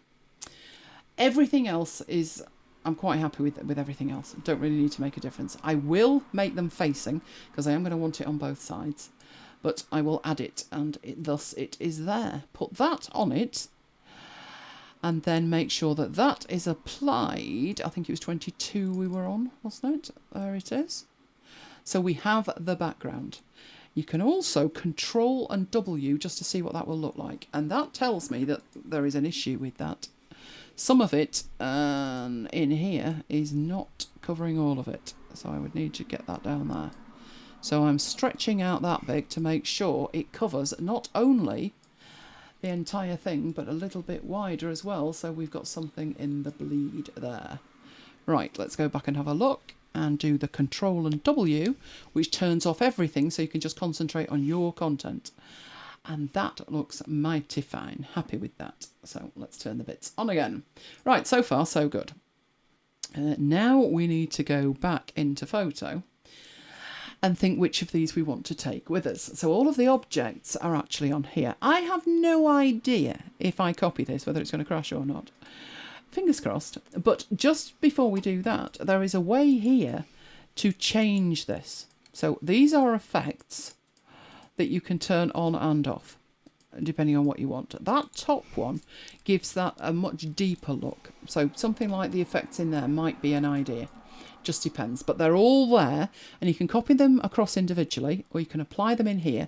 And you could choose in here to export this just as an image and use the entire image as a background. I'm more interested in the actual objects that are on here. So let's get back into... Oh, look at that. It's beach ball. Is it going to go? I knew it. You just can't copy, can you? From photo. It's ridiculous. How many times has that crashed on us now? I did put a ticket in, but, you know, I'll hear about it sometime, never. Right. Okay. Let's go up here and see if it will actually paste. Awesome. Right. There are things, obviously, that I don't need in here that I would then need to get rid of. And you can see it's not completely filling it all either, which is why it's important that that's on the back end. So I will move that and I will go into here. All I'm putting in here is the objects. So it should actually be sitting on the background. I think I'd do this a different way and I'd probably take the individual pieces. But the problem we've got is the same problem that I had last week. That's not good news because it's crashing. Nothing I can do about that. It's an Affinity issue. But what I can do, so we can actually do what we need to do, is go into Bridge. Where did Bridge just disappear to? No, not Handbrake. Oh, you've had one of those days. Come on, Bridge. Right. And what I will do in here is just open that. So let's get Bridge out of the way. And I did install an update to Photoshop, you know, just because it said to, really. Why don't I use Studio Link? Because it's crashing badly to start with, Renee. I don't want it to crash anymore. All I'm interested in, it doesn't really matter. I could actually do this from PNGs. It doesn't really matter. All I'm after is the individual bits and pieces where the objects are. So, can I actually do that? Do you know, I deliberately didn't do this in hand because that's cheating, isn't it? It's cheating, that. And I thought, I'll do it live. I'll do the whole thing live. Then look what happens. They break it on me yet again. I don't think that's going to work. Not even in there is that going to work. I wonder if I did what Bridge wanted me to do, right, which is open that in Publisher, would it let me move things from one Publisher file to another? It's not even a Publisher file at this point, but let's not argue. Right, so it's in Publisher, it's just in its own window, it's not part of my document at the moment. Right, we don't want the scene bit in the middle, but let's say some of these things. So have we got all of these? Would it let me copy some of the... I don't even know if these are selected. You're not even seeing a very good selection at the minute, are you? Let's get rid of that and get in here. Right, they are selected. Could I make a selection of some of these? No, it just won't copy. Oh, what am I going to do? I don't want to have to use Photoshop. This is ridiculous and not the best advert for Affinity, is it? Do you want to open the recovery file? Why not? At least that's one thing you do and you do well. Okay, so we've got the background. Shall we just pretend or shall we... See, this is a pre-made scene, so all of these objects, rather than go around and gather them individually, my plan was that I was going to take them out of here, and now that's not happening anytime soon, is it? Will you even let me do it in there?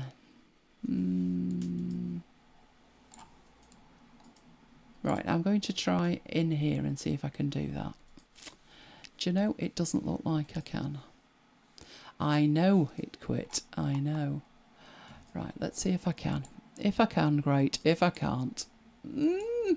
This is going to stretch into next week when I find the way that works. Right. No, it won't. It will not copy it.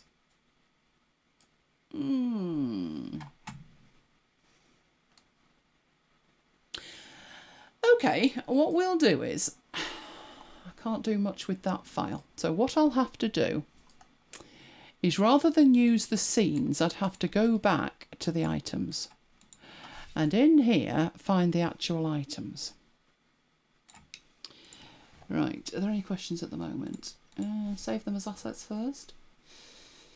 It might work.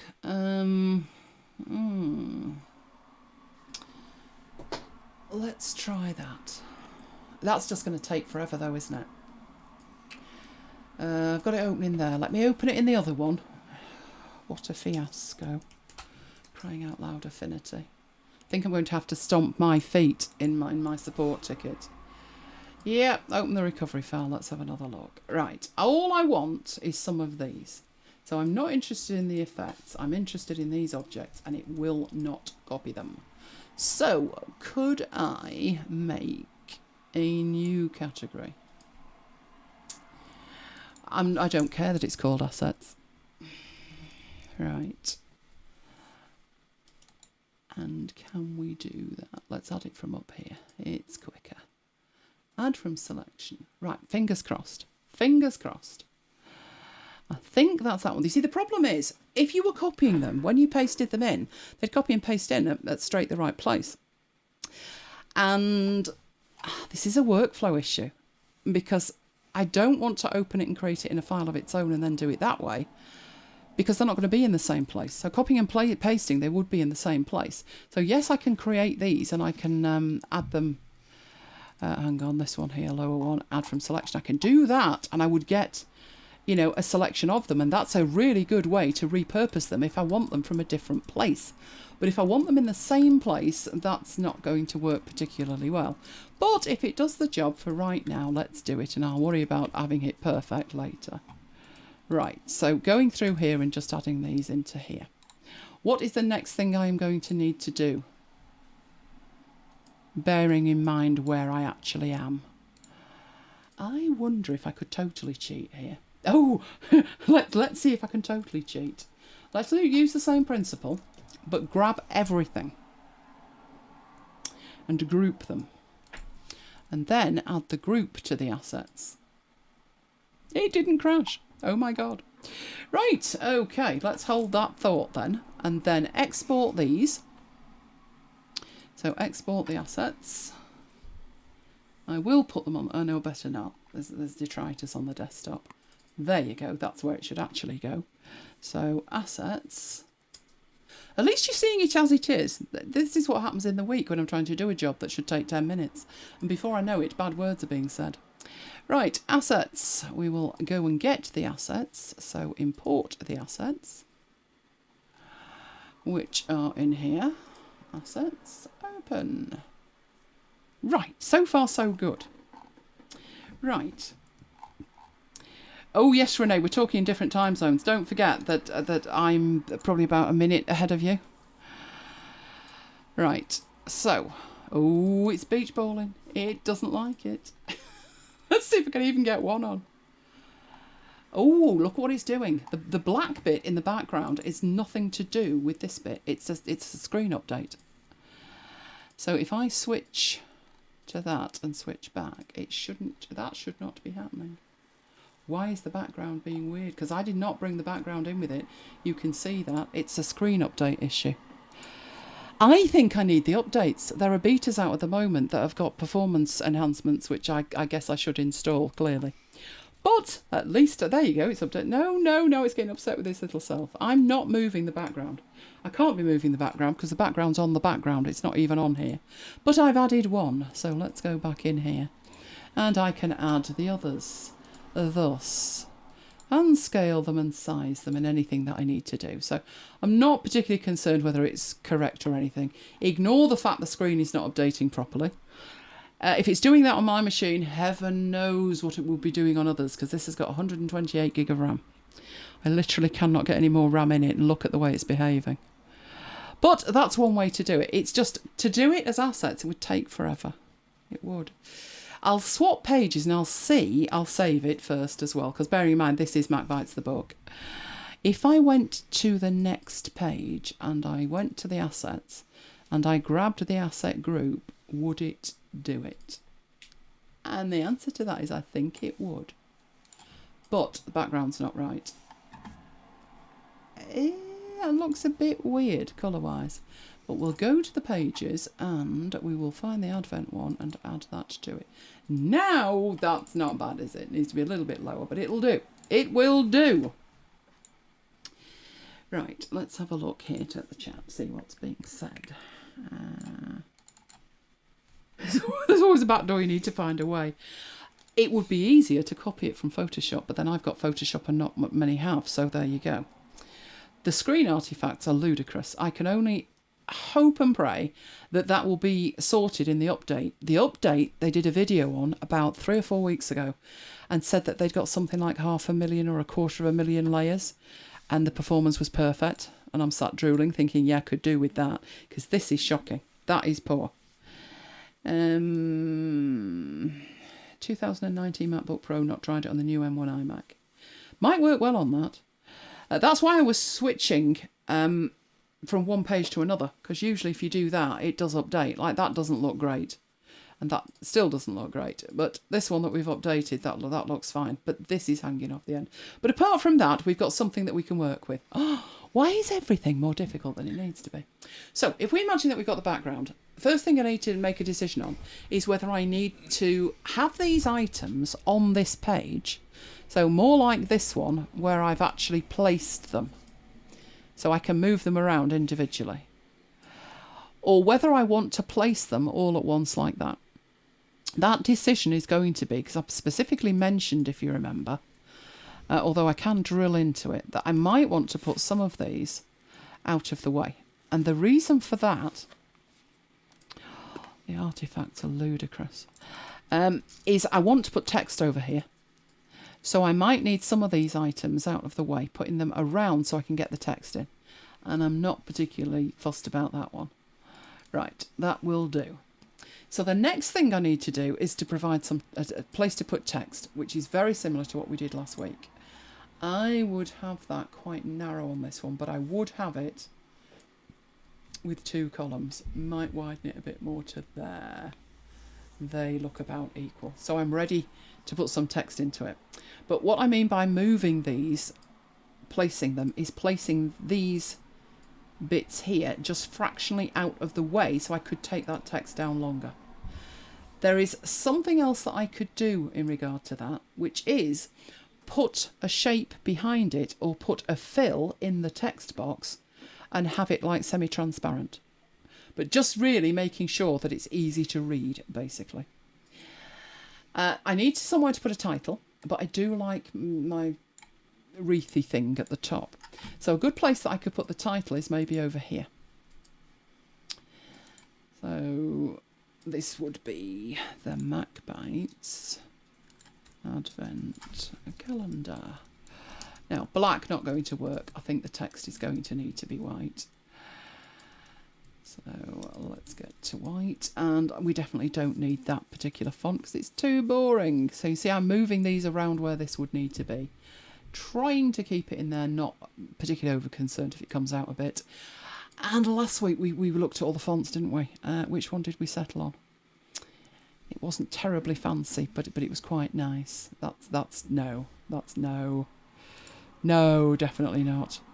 I like that one, but not particularly for this one. I think it needed to be a little bit ornamental. I think we looked at that one and then I decided that looked even worse. Why do fonts look great until you put them on your text? And then it's like, no, that's not going to work. Or that one, that's not going to work. There are many of these that are not going to work. I wish I could remember which one we used. It wasn't Friday the 13th, was it? Oh, seriously, I've got that installed. Garamond might not be bad. Or Georgia. Let's go for Georgia. Keep it fairly simple. And then we've got this ready for the text. Now, does that need to be on the master? And in this case, possibly not. Because when I come onto the second page, which would have been grand if this wasn't misbehaving, because that one would then have been up there and I would have this as a continuation. But what I'll do is I'll stick 2 more in. No, I don't want to add a master, I want to add one of these. So let's stick another 4 pages in after page 23. According to that, they're all lined up neatly. Awesome. With this one, I've then got a decision as to how much decoration I put on it, because it's still got the Advent Calendar master page on it, but the majority of the stuff in here has been added to this particular page. And this really is bugging me that a lot of this needs to be lower, but every time I move something, the artifacts are shocking.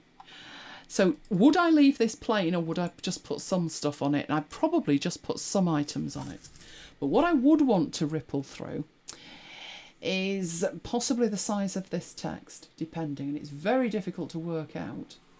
That would be in the middle, and it would be a reasonable amount. So if I did that, I would put that there and that over there. Now, the one thing that you could do, if you decided to leave it quite plain and focus on the text, is use the margin outside the blue area and actually say, you know, that can fill that. We will fill that. And the same with that.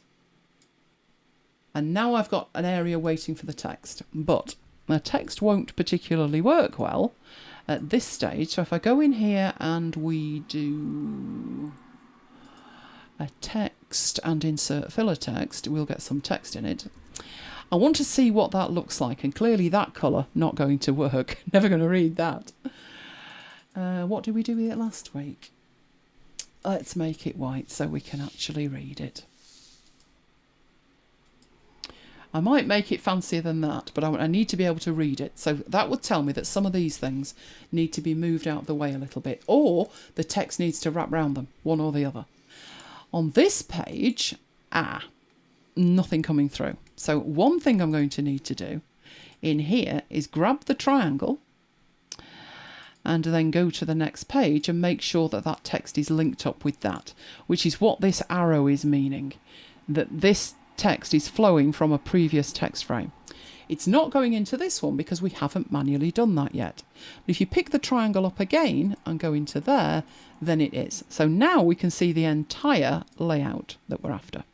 Obviously this is going to need more in the way of decoration, but that's going so well, isn't it? Right, I've got a post-it note in front of me, and I am writing on the post-it note Affinity betas. I'm going to download them and see if it's any better. And if it is, I'll show it you next week. If it's not, we'll all cry together. Text wrap is fancy. I think text wrap is probably going to work better on that. And I think it would look better. But where I wanted to get to was the fact that this was actually available for me to fiddle with. That I've got the master page, I've got the layout that I want. The text I'm not 100% happy with. I'm probably, because that's Helvetica New, I wouldn't pick that. I'm probably going to go with Avenir because I love it. You know I love Avenir. But I'm going to need to think about the text styles. And what I've got in here is nothing. I deliberately did not put anything clever in here. But if you remember when we had the base style, I have this set a different way to the way that you may have it. So up here, if I show it not hierarchical, you can see all of the stuff that I've got. But if I turn on the hierarchy, then I can see that coming off base, I've got body and so forth. So the body style, not bad apart from the colour. Colour's not perfect for that. So I might need body advent. That would make sense. So if I in here duplicate the body style, and I don't want it to be called body 1, we'll have this as body advent. And the only change that I'm going to need to make to it, and this, it looks like it's rippling through to be honest, but I want the text fill to be white. And okay. Right, this is body at the moment. If I click on body advent, that solves the problem.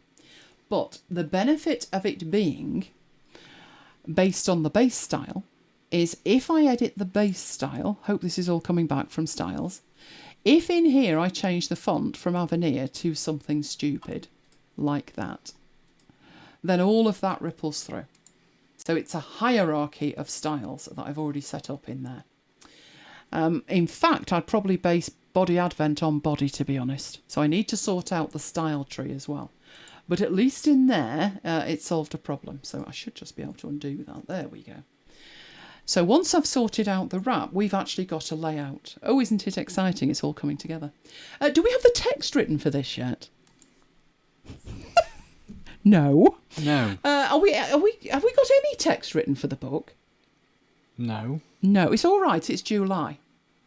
And I'll still be saying that when it's November. No, we do have some written because we have MacBites the iBook. But we only need to catch up on the last 9 years, Mike. It'll be fine. True. Yeah, won't take that long. We'll take 20 minutes in November. It'll be fine. No, it will all be written before then, I promise. Right, so what I need to do this week with this, and then we can revisit it, is download the beta, because this is shocking. Beyond that, I will have to get onto them again and say that I'm trying to do a demonstration here on YouTube and it's not faring very well. Do you have any questions about anything that you've looked at there? We have covered all of that before. You wish Designer could do text wrap. It doesn't, does it? I wonder, sometimes when I look at particularly Designer and Publisher, that there's such an overlap. I think it'd be great if Designer did tables. I have to go into Publisher to do a table and then open the file in Designer. So I make a file in Designer and I open it up in Publisher and I put the table in and then I go into Designer and carry on. And I just think isn't there a much better way?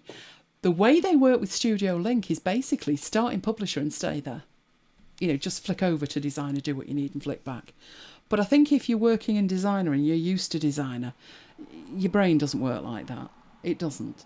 I'm going to have to test this out. I really hoped for better with this week because it had fewer items, a lot fewer items, and it's still not coping with the copy. I will have a ponder in the week and see exactly what is wrong with that. But we have our layout. I just need to put the white one on because I really did like the white one. This wreathy thing at the top.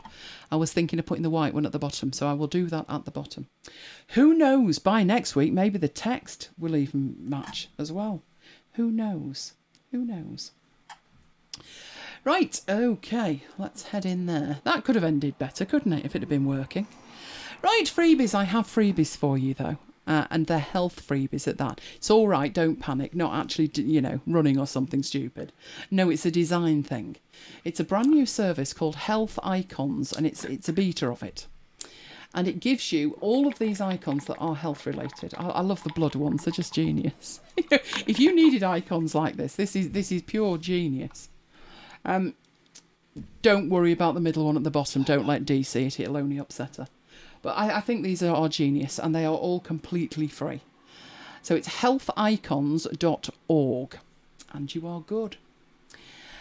874 of them. Fantastic. Progress, not perfection. Yeah, Peter. At this stage, with it being July, that's right. But, come November, bad words are going to be said, and lots of them if it carries on behaving like that. I'll be happier when I can see it pulling together, that I've got this section and that section. But, at the moment, don't crash on me. It doesn't end well if you crash on me. Right, are you ready, Mike? No, not yet. And in the break, you think I'm sitting here, peeling grapes for myself. Oh, I wish.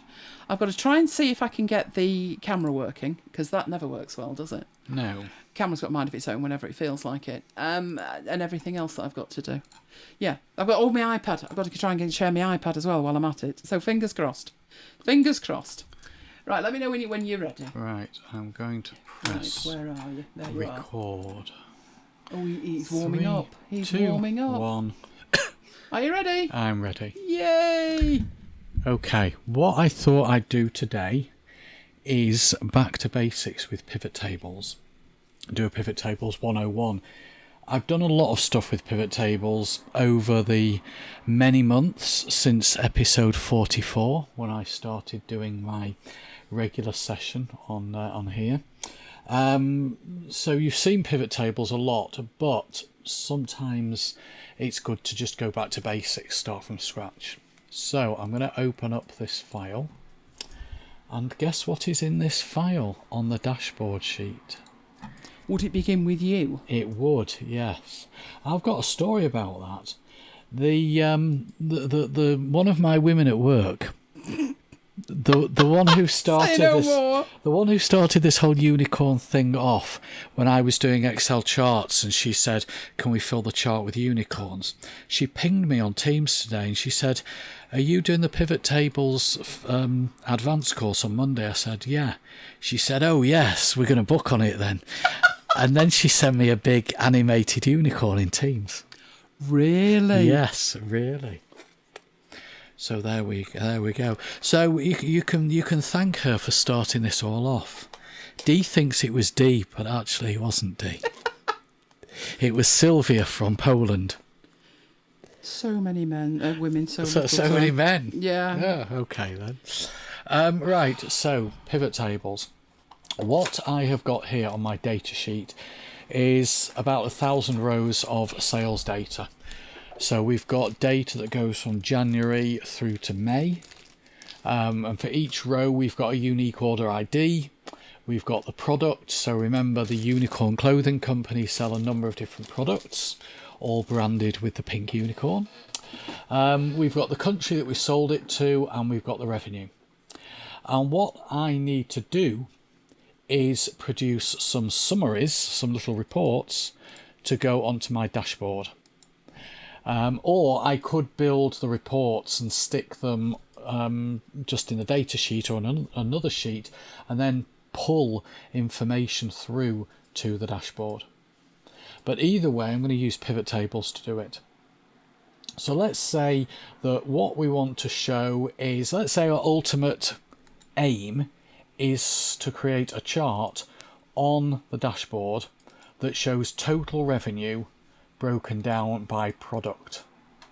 Well, I can't build a chart from 1,000 rows of data, because if I did that, I'd get 1,000 pie slices, or I'd get 1,000 columns, or 1,000 data points on a line chart. So I need to summarize that data first. And the easiest way to summarize it is with a pivot table. Ultimately, what I am after, is a list of countries, sorry, a list of products, not doing countries, a list of products and the total revenue for each product that I can then build a chart from. And yes, I could just get a list of products. I could just copy that list there, paste it in here, remove the duplicates, and then total up the revenue for each product with a SUMIF function. But that's the long-winded way of doing it. The quick way of doing it is with a pivot table. So anyone that doesn't know what a pivot table is, it's a way of summarizing data and then just creating a little table that summarizes it. And the way you build a pivot table is that you click into the data that you want to summarize. You don't need to select it all. You can do if you want to, but there's no real need to do that. It's just an extra step. So click anywhere at all. You don't even have to pick a cell in the product column or the revenue column. Just literally pick a cell, any cell. Go up to Insert on the menu and choose Pivot Table. And Excel will say, okay, your cursor's in D7, but D7 is actually part of a big block of data that stretches from A1 to E1001. So do you want to use that block of data to build your pivot table from? And I would say most of the time, because you've predefined where the data is, or you've selected the cell where the data is, most of the time you won't need to change that. So the next question is, where do you want the pivot table to go? And you've got two options. You can either put the pivot table into a new worksheet. So if you went for that option, Excel would just create a new tab, call it sheet 1, and stick the pivot table starting in A1. But you can choose to put the pivot table into an existing worksheet. And if you go for that one, you've then got to go to location and then choose the cell that you want the pivot table to go in. And if you want the pivot table to go in a different sheet, click on the sheet name and click on the cell. Let's put the pivot table, let's actually put it on the data sheet rather than on the dashboard, and stick it over in I1 so it's out of the way of the raw data.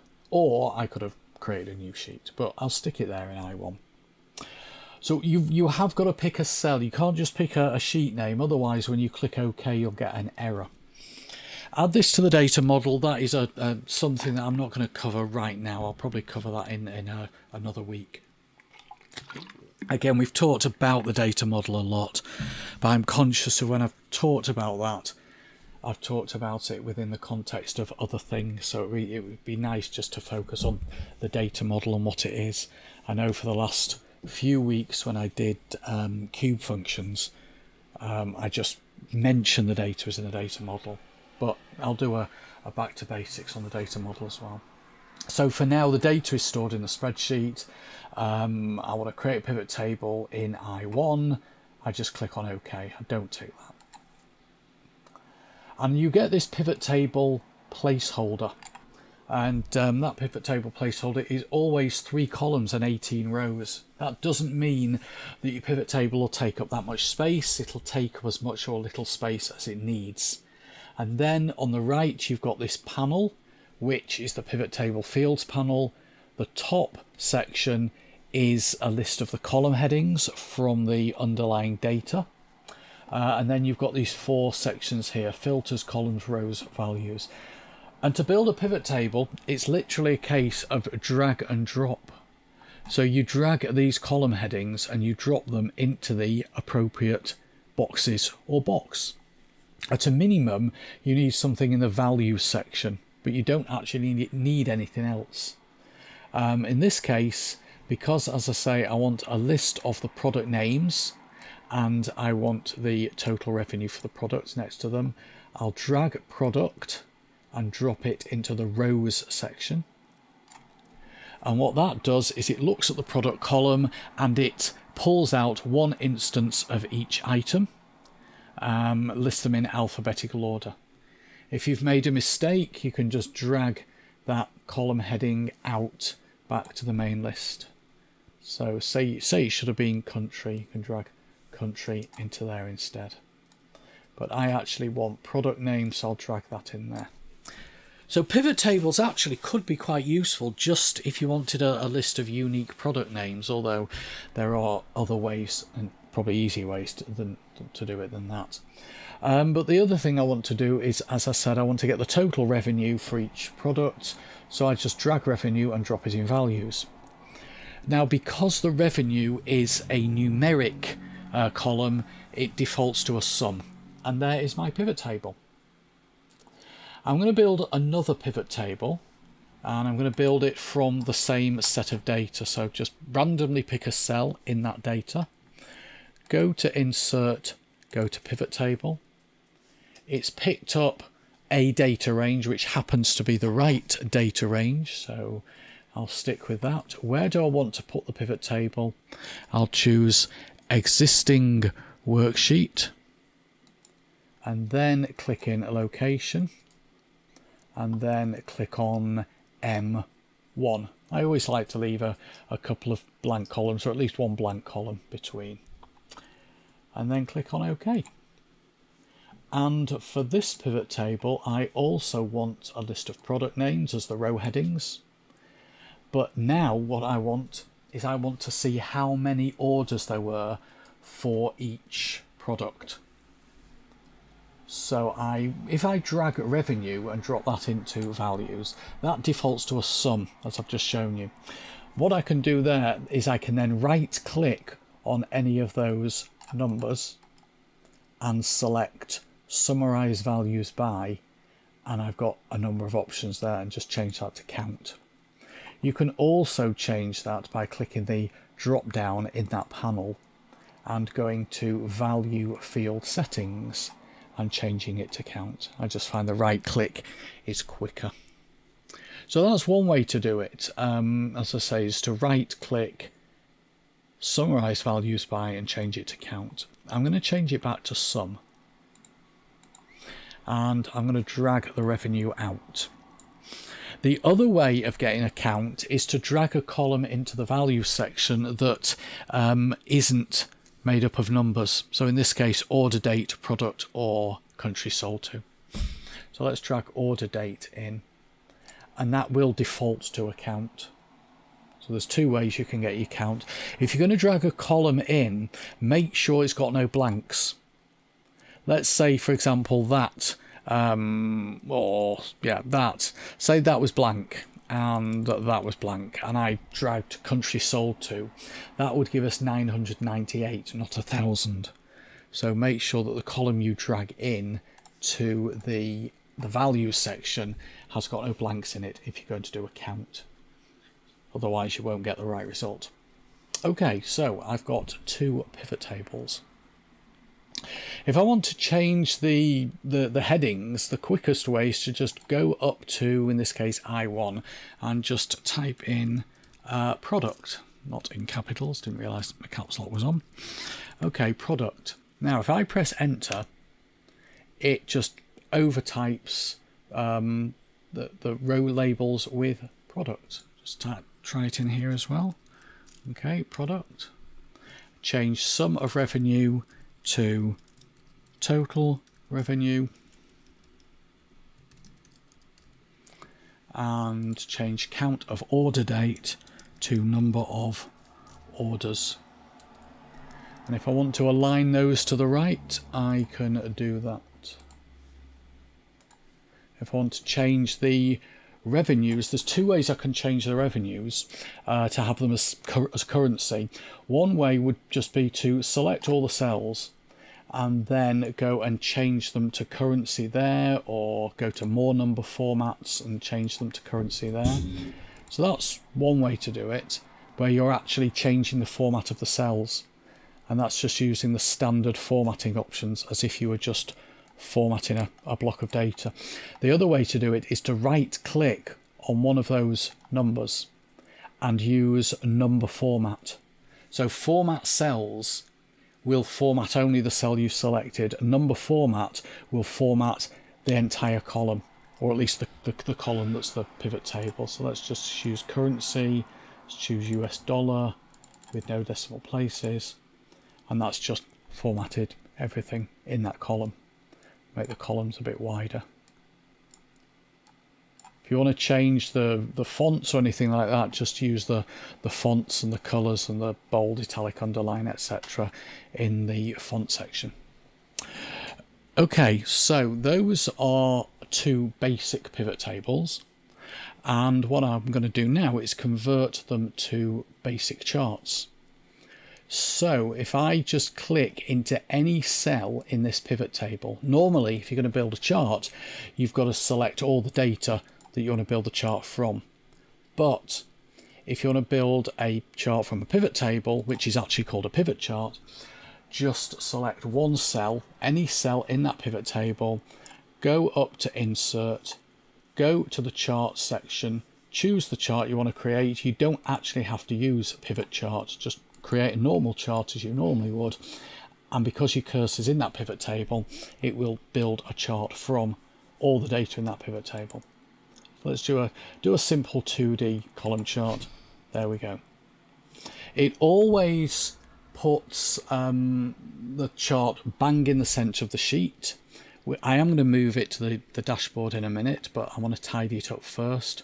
So instead of having the word total as the title here, that's a bit of a teeth one, isn't it? I'm going to change the word total to say total revenue. I'm going to get rid of this legend or key, as we call it. The only time you need a legend is when you've got more than one column for each product. So let's say you wanted to show this year's revenue against last year's revenue. But because we've only got one column, then we can just delete the heading. And these two little buttons here, if you want to get rid of those, just right click on one of them and hide all the field buttons on the chart. That gets rid of the two buttons. Then I can just cut and paste the chart onto the dashboard. There we go. Okay, let's make the chart a little bit smaller as well.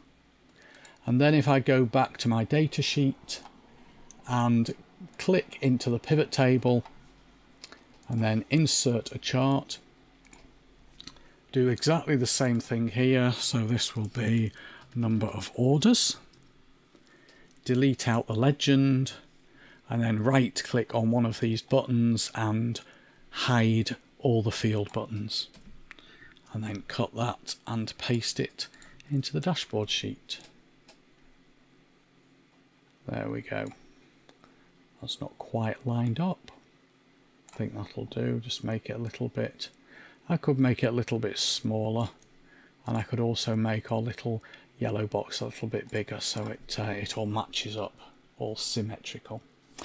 If you want the data, if you want the pivot tables to update if any of this data has changed, and then the charts will update once the pivot tables have updated, then you click on Data Refresh All. When you click on Data Refresh All, it will update the underlying data and the pivot tables. Alrighty, I'm going to leave it there, I think, if you're okay for me to leave it there. I will leave it there, and we will move on to something else pivot table related next week. Did that cover Kim's question? I don't know, because I didn't see Kim's question. No, I don't know what Kim's question is. It's a secret. Is it a secret? I don't know what it is, but Kim, did that cover it? If not, let us know what the question was, and then we'll sort it out. Right. Unique orders, unicorn orders. Very funny, Peter. Oh, lovely. Bum bum. What else have we got? Tracy's not well. Oh no. Hope you're feeling better soon, Tracy. Unicorn dust. I need unicorn dust. You need unicorn dust. I do. I need unicorn dust to make Affinity work and not play with my mind. Because I'm not happy when it plays with my mind, am I? Right. I need to do magic beans again, don't I? Right, let's do some magic beans. Okay, let's come out of yours into here. And into Kim's there. put Q, but she's not written a question. It's just to torment you. Oh, okay. Right. Why have I got no water? I don't know. Oh, now she's put a question in. What if you had a column of product from 2020 and a column of product from 2021 and you wanted the number of orders? So you mean you want the total number of orders? So you've got... Well, all right, hang on a minute. You can't see your screen. Just a sec. Let me just talk through it first. It's okay, I'll flip that. Okay, right. So what you are saying, Paul's off. Okay, cheers, Paul. Night, Paul. And Dee said that it sounded cute at first, but then it's all this talk of needing unicorn dust. We're looking for hardcore drugs, apparently. Are we? Well, according to Dee. Not in 1985, it wasn't. Unicorn dust meant unicorn dust. In Dee's mind. And used to sprinkle it over apple kit. Right, so Kim wants to know if you had a column of products from 2020 and another column of product from 2021. So let's just say that column E is the revenue from 2021, and I'll just copy and paste that column. So we've got identical numbers, but the heading's different. So then you've got 2020. So then what you'd want to do is create a pivot table from those two columns. You couldn't do that directly. Well, you could. It depends what you wanted the number of orders, right? Right, what you'd need to do is use the data model. Use the data model. That's something I will talk about next week. I'm assuming what you're saying is you'd want two separate pivot tables that just happen to have the same column headings, but with different data in the revenue column or something like that. So you'd either need to use the data model and Power Pivot or use Power Query. So I will cover that in a future week and show you how to do that. So you can do it, Kim, but with a bit of preparation work first. Okay. Not rating my chances of an unboxing, but carry on. Pass back to you. Okay. Right, we're looking at drafts, part 3. Moving on to mobile. I'll go and see how the doggies. Oh, it's too hot. Right, so drafts. We looked at drafts on the Mac, but drafts didn't start on the Mac, it started on iOS. So really, when it came to the Mac, people were saying I don't need it on the Mac, and then realising that they actually do. I'll show you something that I actually did on the Mac, but then it was done on the Mac deliberately to transfer to iOS, and it was just easier that way. So let's head over to... Oh, it's not moving again. Playing with my mind. Right, so I have drafts. I've also got Evernote, but that's for another reason. Where did drafts disappear to? Right, there's drafts. This was the data that we used last time. But one thing that I did this week was this one. So I actually typed this up on the Mac. And it was the intro that I was going to put on Twitter, no, not Twitter, Instagram. So it needed to go on Instagram. And I don't post to Instagram from the desktop. I know there's various solutions and stuff, but I don't do it. So I typed it up in drafts, and the idea was that I would then, I did the adding of the hashtags with the actions, but the sole purpose of doing that on the Mac was not to use it on the Mac. It was to open it up on the phone and then send the Insta post from the phone. So that was what I typed up. Let's get that and see if I can find it. Oh, it should do. It should be the last one from me, shouldn't it? Let's see if it's there. I'm hoping there's nothing embarrassing. No, there can't be anything embarrassing. There we go. So that was what I posted. Oh, and there's lots of pictures of Lola. Just look at her little face. Oh, grooming. Remember that. So pretty much I post some stuff like this, but there's more Lola than anything, to be honest. Remember the Halloween? She didn't like that. Look at that face. Oh, and Ollie. Look at them all. So usually it's dogs, as you can see. But this time it was this one. So if I open that up, you can see that's exactly what I typed. Hashtags included. And everything went through straight to Instagram with the picture. Picture started life on the desktop as well, and then I had to transfer that. But that's the kind of thing that I use it for on iOS. On iOS, it does actually come into its own, though. So let's lose that, and we can afford to hide that as well. Technically, this is going to work, she said. Right. I need to mirror my desktop thing. Fingers crossed. Fingers crossed. Go on, you know you want to do it. You do.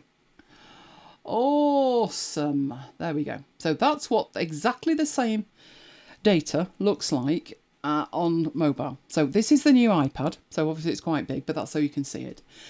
For bizarre reasons known to myself, I prefer it dark on an iPad, light on the desktop, but that's just me. What we have, that's the default view. You'll see the list of drafts on the left-hand side. You've got the inbox, you've got anything that's flagged, you've got your archive. So all of that data is there. You'll see there that you don't see the tags at that point. But you can swipe in and then you do see the tags. And all of the stuff that we did last week when we used filters and built up quite advanced queries to bring back just the data that we want works exactly the same way. This is very similar to Ulysses in terms of the fact that what's on the desktop and what's on iOS is virtually identical, and I love that. I love that all of the settings and that is just there. So you have the tiny plus on the left-hand side in orange.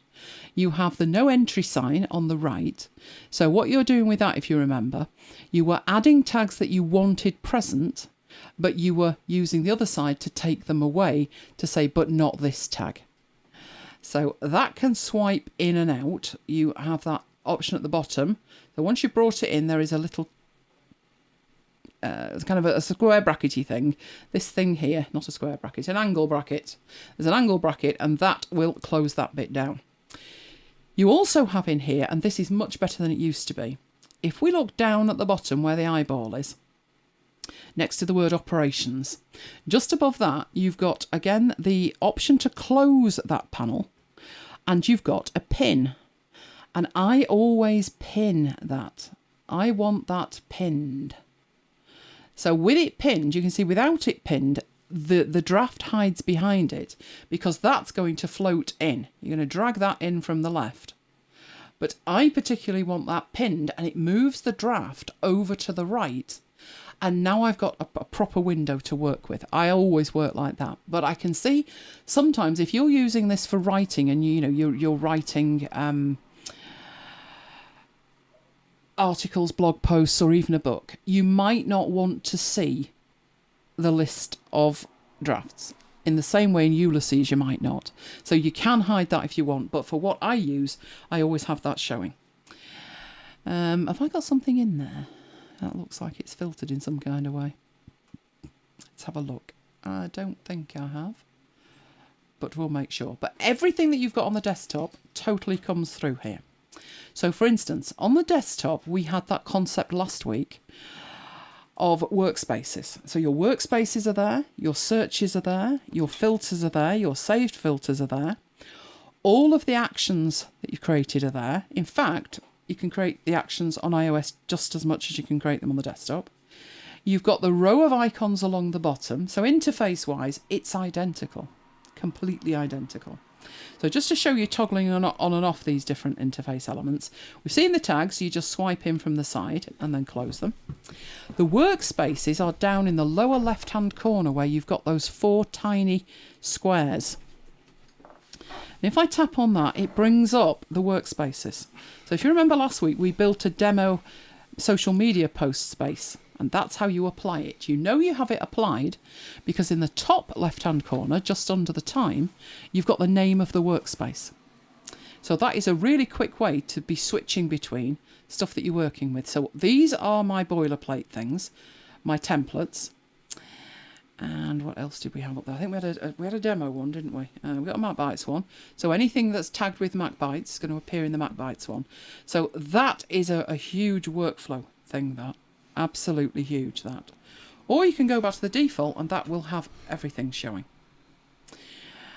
Then next to that, you've got the option to add. So you can say new in the workspace. You can add a new item with a specific syntax. So if you're making a code block, instead of having it the default, you can choose to make it with the new syntax. You can import a file. You can talk into it, actually dictate to it. Or if you've got a selection, you can add it as a selection, which if you remember on the desktop, you have 3 shortcuts. 1 to show the window, 1 to show the quick entry window, and 1 that makes a new entry completely interfaceless from what's on the clipboard. Most of the time, I just want a new draft.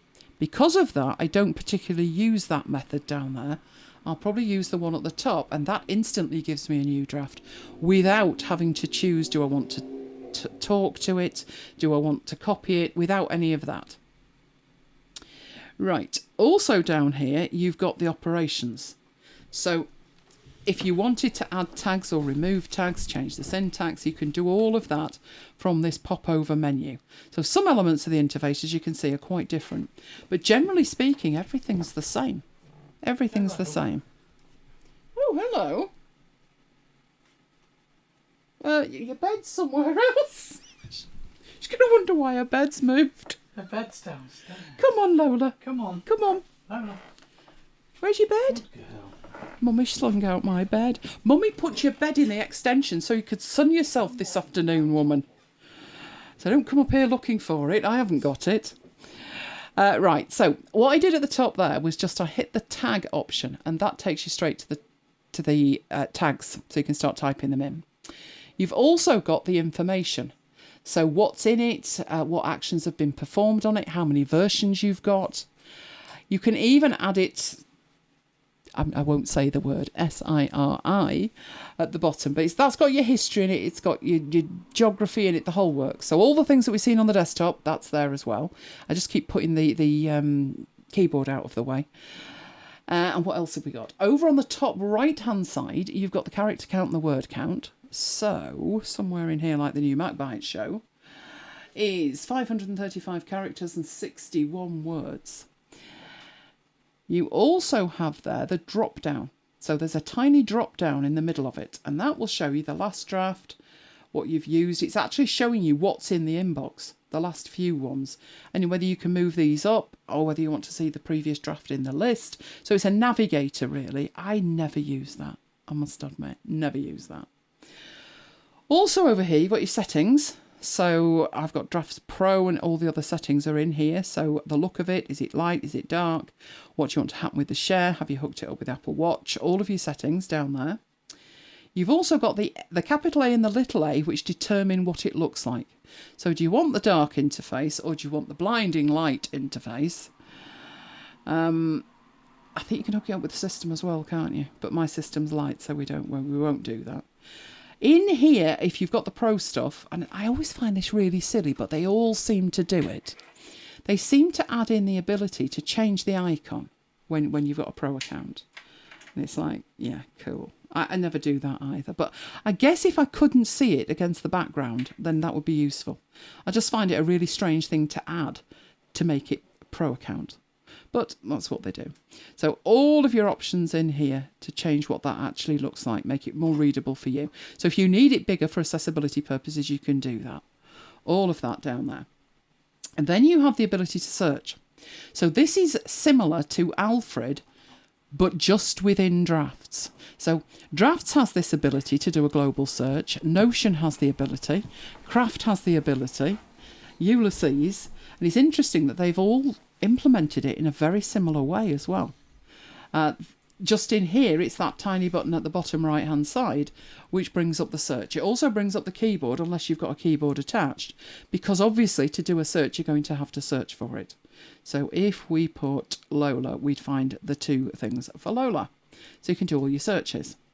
Down the bottom where you've got the eyeball, that's where you've got focus mode. So the eyeball itself is actually focus mode. That means it won't automatically create a new draft. So the beauty of Drafts, as far as I'm concerned, is that it does create a new draft. So as soon as I'm sat with my phone and I want to make a note, I need to get to make a note as fast as possible. Same in here. So I'll leave that at that, and I'll just show you down the bottom where Drafts actually is. It's the third icon in. It's always in the same place. I just want to make a quick note. I go into it. Pretty much every time I go into it, I want a new blank note. Don't make me think. Don't make me tap new and plus and all of the rest of it. I just want a new note. But if I'm working on something, say I'm at a conference and I'm making notes in a session, then I don't want to put it down and then pick it up and then I've got a new note and I don't want the new note. Then I've got to delete the new note to go back to the old note because I'm adding to the notes. So that's what focus mode is. It enables you to do it until you tap it again and you come out of focus mode, and now all of the configuration settings you've got, so you know, I want a new thing after 30 seconds, I want a new draft after 3 minutes, I want all of that then takes precedence, but the focus button overrides the lot. Right, what else have we got? I think we're sorted now. We just need to see the actions and how the actions work in here. So the actions are available from the top right of the screen, just under the battery icon, and it's the Drafts button that's on it. Okay, so you open that and you get your actions. So these actions are the basic actions, but if I tap the word basic, I get to see all of the other actions. So let's go to basic EG, and these are my preferred ones. Okay, so this is where the power of it is. This has been there for quite some time. It was the reason that they built the thing. Is she resting in the bedroom? No, she's downstairs. No, that's because the bed's downstairs. Right. The purpose, if you remember, of Drafts was it's where text starts. So think of iOS and think of text that you want to send in an email, you want to send it in a text, you want to send it via WhatsApp, however you want to, whatever you want to do with it, you'd have to go in and get yourself into a position that you can actually create that text in the right place. And Drafts, reason for being there is you create the text in Drafts and then you send it wherever you want. So the first thing that I could do with this MacBites one is copy it, and that would copy it to the clipboard. And to prove it's copied to the clipboard, if I get a new draft and I paste, it pastes it in. So yes, it copied it to the clipboard. Right, but that's literally the basic stuff. That's what you do if you're going to put it somewhere and you don't have an action. But if you do have an action, awesome. So in here I've got some actions, and some are pre-configured, some need some interaction with you to actually finalise what they do. So, for instance, if I wanted to send a mail to me of that text, it doesn't like that. I probably haven't got mail set up, to be honest. But what I'll do is I'll send this to Mike. He's so lucky, isn't he? I'll go make this. So it's put the text in messages at the bottom. The text is there. I'm hoping we've not had anything in our text that's going to be bad news for people to see it, but I think we'll be okay. Right, so I'll put Mike in and I'll tap on Mike. That's our text conversation, me telling him to make sure the windows are open downstairs, like a true nagging woman. And I'm going to just send this to him. So you let me know when it arrives, Mike. Oh, you even heard the ping. Oh, fabulous. It's that fast to send a text. So all I had to do was just put in mic and tap, and then it's done. If you think about how messages work, for a start, I don't know why, but messages on my desktop doesn't like you. Oh. He doesn't appear. So despite the fact there's a long conversation and it's in iCloud, he doesn't appear. Sorry, there's a lot of people don't like me. Well, what I have to do is actually type your name and then do a search for you. Oh. So obviously, if I had to do that, I'm desperate to send a text and I want to send it now. Or I want to send it later. So I know that Mike's training till 2:30 and I want to send it at 2:30. I don't particularly want to leave it sat in the messages app in case I tap send. So I put it in here and then I send it using that method. If where you want to send it isn't actually there, then you've got the share option and you can share it, to any of these. Now, the interesting one, as far as I'm concerned, on here, no, not that. Where are you again? That's right. The interesting one in here, and I did leave it there, is down the bottom, which is you can send to Dropbox, you can save as a file and all that kind of stuff. But I looked at save to Evernote because I told you it broke on the desktop. That's because Evernote 10's garbage, but it broke. I haven't installed Evernote on this device, so how can it send to Evernote? And then I thought, there's an API, you never know. You never know. So if I say save to Evernote, I tap it and it has a think about it. Rather than switching to Evernote, because, Evernote's not actually installed. But at the top, it says it's saved it to Evernote. I thought, let's see if it has or not. So, taking my life in my hands, I then opened Evernote, which would be grand if I could show you that. But to show you that, I'm going to have to come out of there and swap the screen. So there is Evernote. And there's the thing literally just come in at that moment. So even if you haven't got Evernote installed, it's one way to get text into Evernote. There used to be an app, and that was all it did. It acted as an inbox for Evernote. So you put the stuff in this app, and then eventually you would say, yes, sync it with Evernote, just because the interface of Evernote on iOS was so poor. But Drafts can do that now. So just as it could send it to Evernote like that, it could send it anywhere that you programmed to send it. So let's get that back so you're seeing my iPad again. There we go. So you could send it to reminders. You could send it to a list in reminders. You could send it to reminders itself. Save it to a file. You can save it to a file with a particular name or any other cloud service. So if you wanted to save it to Google Drive, any of those will do that for you, including the one that I built, which was save it to Ulysses. Save it as a sheet in Ulysses. And afterwards I thought, what did you do that for? Don't think I've used it that much. But the point is that they're there and that is what they're for. Now, those ones are the ones that I use, but you've also got the socials. So the socials for me, I created all of these, was that whether I wanted to copy the whole thing, add the MacBites tags, add the Samoyed tags, add the Jackapoo tags or the Working Out Loud tags. I've got the editing option, so if you actually want to type in here or copy and paste, you've got a dedicated set of actions to do it with.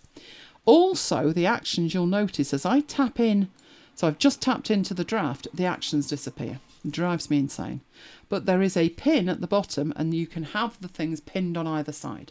So now to me, that's totally workable. I love that. That's my complaint with Microsoft To Do, isn't it? It doesn't let me pin things on the interface, but this one does. From this editing one, I can even add a task if I want to. So down here, there is syntax to actually add a task. And that's the syntax for a task. So if I then put in there thing to be done, that's actually a to-do. Which, when the thing is done, so if I'm in there and I want the thing to be done, I can actually just tap it and it puts a cross in to say it's done. The beauty of using that syntax is that it synchronises with OmniFocus. It can synchronise with things, but it's not happy about doing it. It's much happier with OmniFocus or Taskmater, which is the syntax that it is. But it is a true live to-do list. You could export that. You could send that to OmniFocus. You could have 10 items you've done, 10 items you've not. The whole lot would get transferred, as would the status of it as to whether it is done or whether it is not done. All of that would get transferred as well. Right, there is a processing one, which is as you're working through it, do you want to put it in the inbox? Do you want to archive it? Do you want to trash it? Do you want to update the tags? Do you want to flag it or unflag it? And it's got workspace stuff in there as well, and where you want to send it. And the two places that it's thinking of sending it is Day One and PDF Expert. So all of these can be configured for your particular workflow. It doesn't have to be that, it ships with that and it can't do anything else. It can. I actually found it easier, because I'm in drafts quite a lot, it's actually easier to type up a Day One entry in drafts and then just send it to Day One, rather than go into Day One and then wait for it to load and then wait for it to think about this and then give me like 17 different things to do. And it really does. It says, okay, you want a new diary entry. Awesome.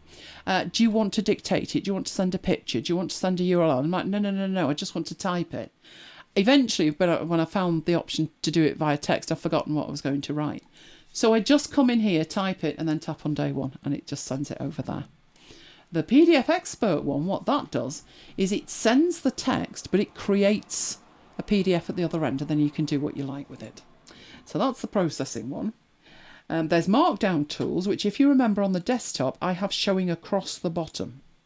So those tools actually appear where that white bar is at the bottom, which is just my preference. There's a range of tools, so you can convert to uppercase, convert to lowercase, do title case, you can sort things. So if you've put in a list of items and you want them sorted alphabetically, you can sort them. Straight quotes, because I can't be doing with curly quotes, drive me insane. So this is just all processing things that you could do with it. You can indent, outdent, encode it, decode it, whatever you need to do with it. That's the tools one. The OmniFocus task paper one is when I'm working with a task list in here, and you can put tabs in and placeholders, say it's due, you can defer it, estimate it, whatever you need to do, you can do all of that with it. And the syntax it uses is task paper. So the last item down there underneath task paper is task paper to OmniFocus, and that will get your stuff into OmniFocus if that's where you need it.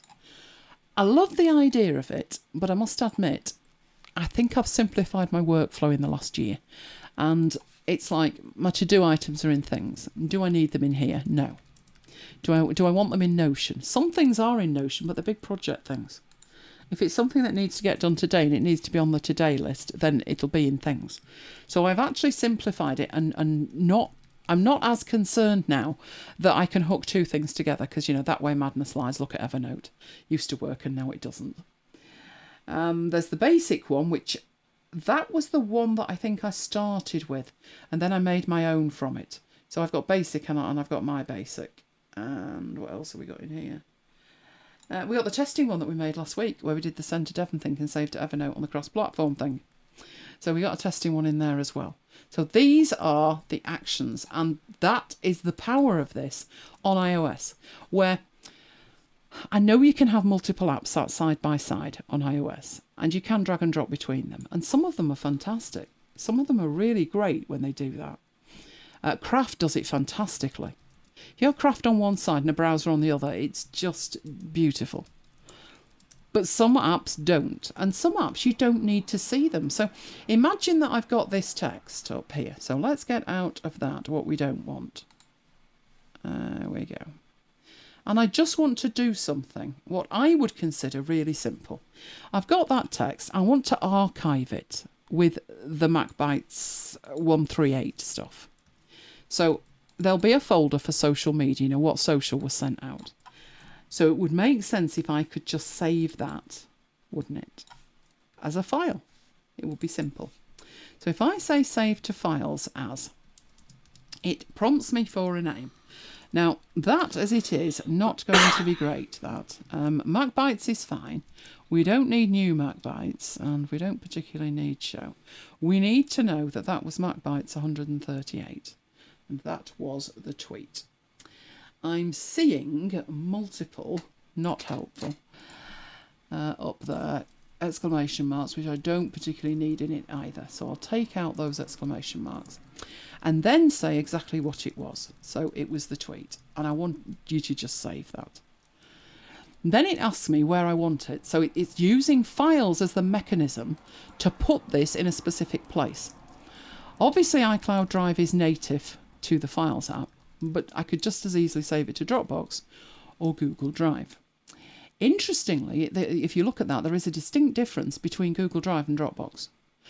Dropbox has no arrow on it, so I'm guessing that's not configured.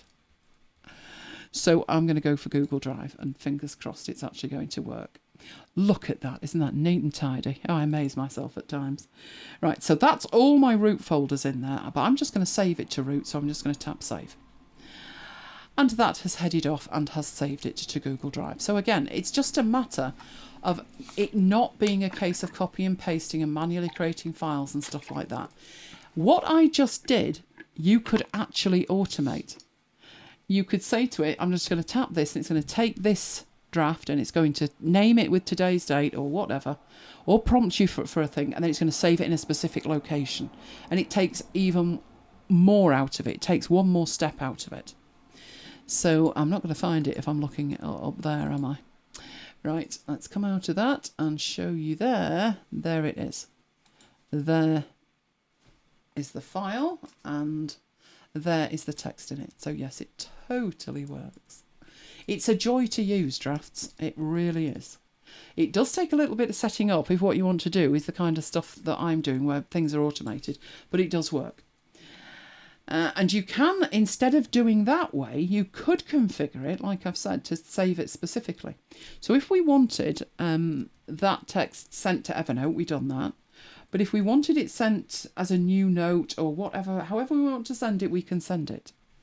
You could put it in as a reminder if you wanted it to be reminded at a certain time.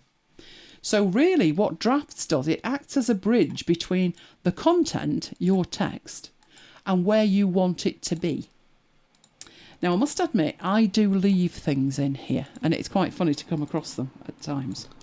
But there's a lot of stuff in the archive. But actually, I think it's even more powerful if you, keep the inbox down and you empty the inbox every day and process the stuff. Either put it in archive or put it somewhere else. If you wanted to archive the stuff out to a specific folder, then one of these actions over here could actually say archive it. If I send it to Evernote, then maybe I could delete it when I've finished. Or maybe that wouldn't be a good idea with Evernote. But wherever you want to send it, it's a matter of thinking through what workflow would suit you. What would work best for you, and then setting it up to do it. And then it's a workhorse. I'm impressed with it. I love it. I really do love it. I can't see the chat because I'm using my iPad. So are there any questions, Mike? Or is everybody nodded off? Carol says, have you tried the action for copy to Rome? I can't get it to work. No, I actually haven't. That's a very interesting one. It's frustrated her today with the Rome export tearing her hair out. No, I haven't. But what I'll do is I will make a note, and I will do that in the week. Where did that Post-it note go? Oh, there it is. Why don't you put it in for me, Mike, and then I don't have to write Post-it notes? Right. Put in the request from Carol. I'm assuming, is there just the one of them in the directory? I tell you what we'll do is we'll come out of here and we'll go into the directory and we'll see if we can find exactly the right one. And then I'll know what I'm testing. So let's bring Vivaldi back. Look at her face. Oh, I was showing these when you went downstairs, Mike. And there's a particularly funny picture on Instagram. Look at that one, Mike. Oh, scowly dog. Look at the one underneath. She's got such a lovely smile. Yeah. And then we put her in a Halloween outfit and look. You put her in when a you can Halloween see the whites of her eyes, she's not a happy dog. Not a happy dog. Right, so drafts, actions, directory. She's at the bottom of the stairs at the moment. Is she scowly? Yeah. Oh, why is she scowly? Don't know. She should be on her bed where I left it, all comfortable. Right, can I see the chat again? No, I can't because I'm in this window. Oh, hang on. I can if I do that. Now I can see the chat. Right, so, is it one in here? It's called Copy to Rome. Right, let's prove the point. Copy to Rome. Copy to Rome. Right. Okay, last updated a year ago. That's probably the problem. But all it seems to be doing is taking the clipboard. Go in there, quick capture. No, it's not doing anything that should be horrific, is it? Not horrific. Okay, we'll do it. We'll do it and we'll try it. Right, open drafts. Stick it in testing. Where's my testing one gone? I did have a testing one. There it is. Let's stick it in testing. Right, which means there is a directory of actions that other people have written. Obviously, you have to be careful with them. So do have a look at them first. Like it says, use appropriate caution. But in essence, what it's saying is it's taking the draft, the entire copy of the draft, and it's using this URL to actually add the draft to Roam and hashtag it quick capture, which is the way that Roam works when you're on a mobile device. So technically speaking, that shouldn't be an issue. I'm wondering if that would work better on iOS. Where did you try it, Carol? Did you try it on iOS or did you try it on the desktop? And which way wasn't it working? Kim says, I know the whites of the eyes look. Oh, it's the woebegone look, isn't it? Draft says it's done it, but it doesn't seem to turn up in Roam. Right, okay. Let's have a look. I think I treat Roam very, very differently, but that's just me. Right, what I'll do is I'll make sure it's over here. Let's go on to the app. Where's that disappeared to? Do I have Roam installed? I do. Am I logged in? These kind of questions I need to think about. Right, technically speaking, that will synchronise over here. So let me just try it and let's see if it works. And don't send a blank thing, woman, because that won't work at all, will it? Right, MacBites show. Testing actions. Copy to Roam, tab. Right, well, the first issue I've got is I'm not logged into Roam. So what's happening at this stage is this. So I'll keep you up to date with what I'm doing. So it's opened it up in my default browser, which is Firefox. But at this stage, it needs me to log in. So excuse me while I log in. Let me log in over here. Because it'll want to do the facey thing. Oh, it wants the password, for God's sake. Bad words are going to be said. Right, come on, password. Why do you want me to enter the master password and then don't give me the keyboard? I literally can't get in. I don't know what the password is. Yeah, I know, because there's no keyboard. I can't type. Oh, honestly, 1Password. Look at this. You wonder why I lose the will to live. Try again. Where's the keyboard? How about showing me the keyboard and then I can try again? You couldn't make this up. Okay, right, plan B. I won't do it on... I was thinking it would potentially work better on iOS than it would the desktop. But let's do it on the desktop, shall we? So let's get that out of the way and go over to here. Go and find the testing group, and there is the new action at the bottom. If you want to see what that's going to do, then you go into it.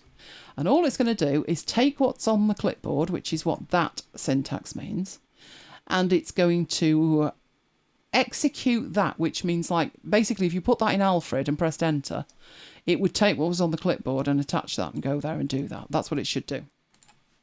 So it seems fairly harmless, but let's see if it's actually working.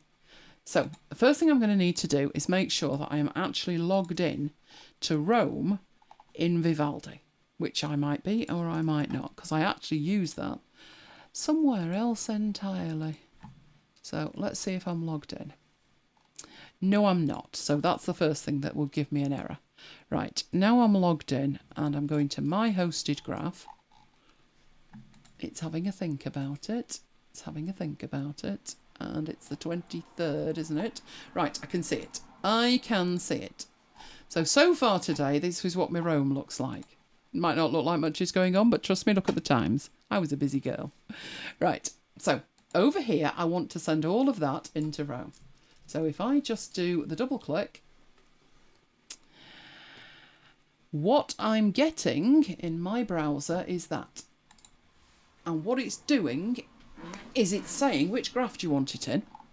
Now a graph is like Roam's database, it's where it stores your data. So if I do the click down thing, you'll see all of the graphs that I'm part of, all of the book club things, the Believer graph, all kinds of stuff. But actually I do want this in that one. And then you can choose what page it goes on. You've got all your pages. I didn't know I had a page called S&Q. Oh, I knew about Q. It means question. I've no idea what S is. Remind me to delete that, Mike. But I'll have it go to today's page. It's saying nest under quick capture. Now, what that means is, if you're going around and you're collecting lots of stuff, if you have it under quick capture, you can go to the quick capture page and see everything that you've clipped. So technically speaking, all I need to do is add block. Right, now let's see if that actually worked. Did that work? Okay, let's go in there and do the roamy thing. Not that one. Let's go to there. And yep, still me. Still me on my graph. Same place. Oh, let's try the full site and see what works. Right.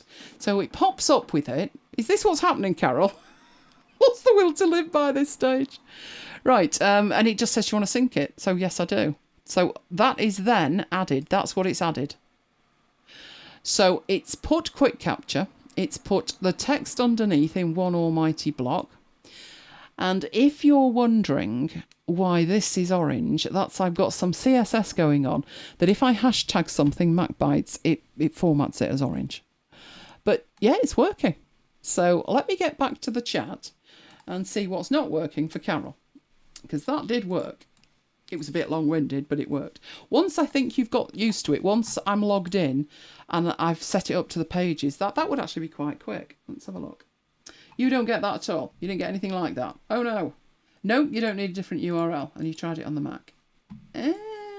That's weird. What's your default browser? Mine's Vivaldi.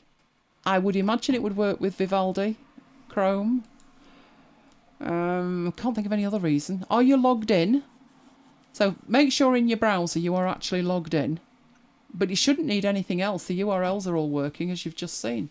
So should we take that again and make sure it's working? So what shall we take this time? What we got? I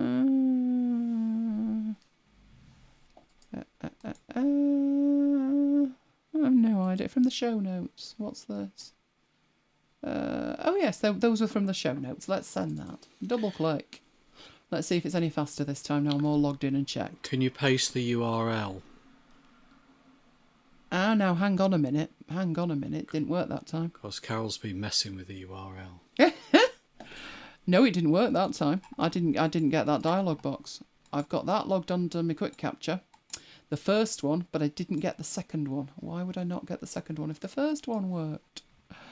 Should we send the birthday thing? I'm really... That is quite bizarre. Unless it's under quick capture. No.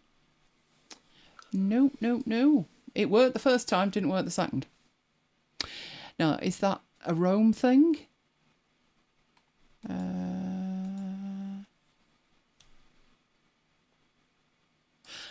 I wonder if it's to do with... Because if you tried it first and there was any issues and then you've tried it again and it doesn't work, that's what's happening here. I wonder if it's because when you're on mobile, there's an option for the quick capture. And maybe it thinks it needs to use the quick capture from... Even though it's on the desktop because it's coming from drafts. But I told it to use the full site. I wonder if it's that.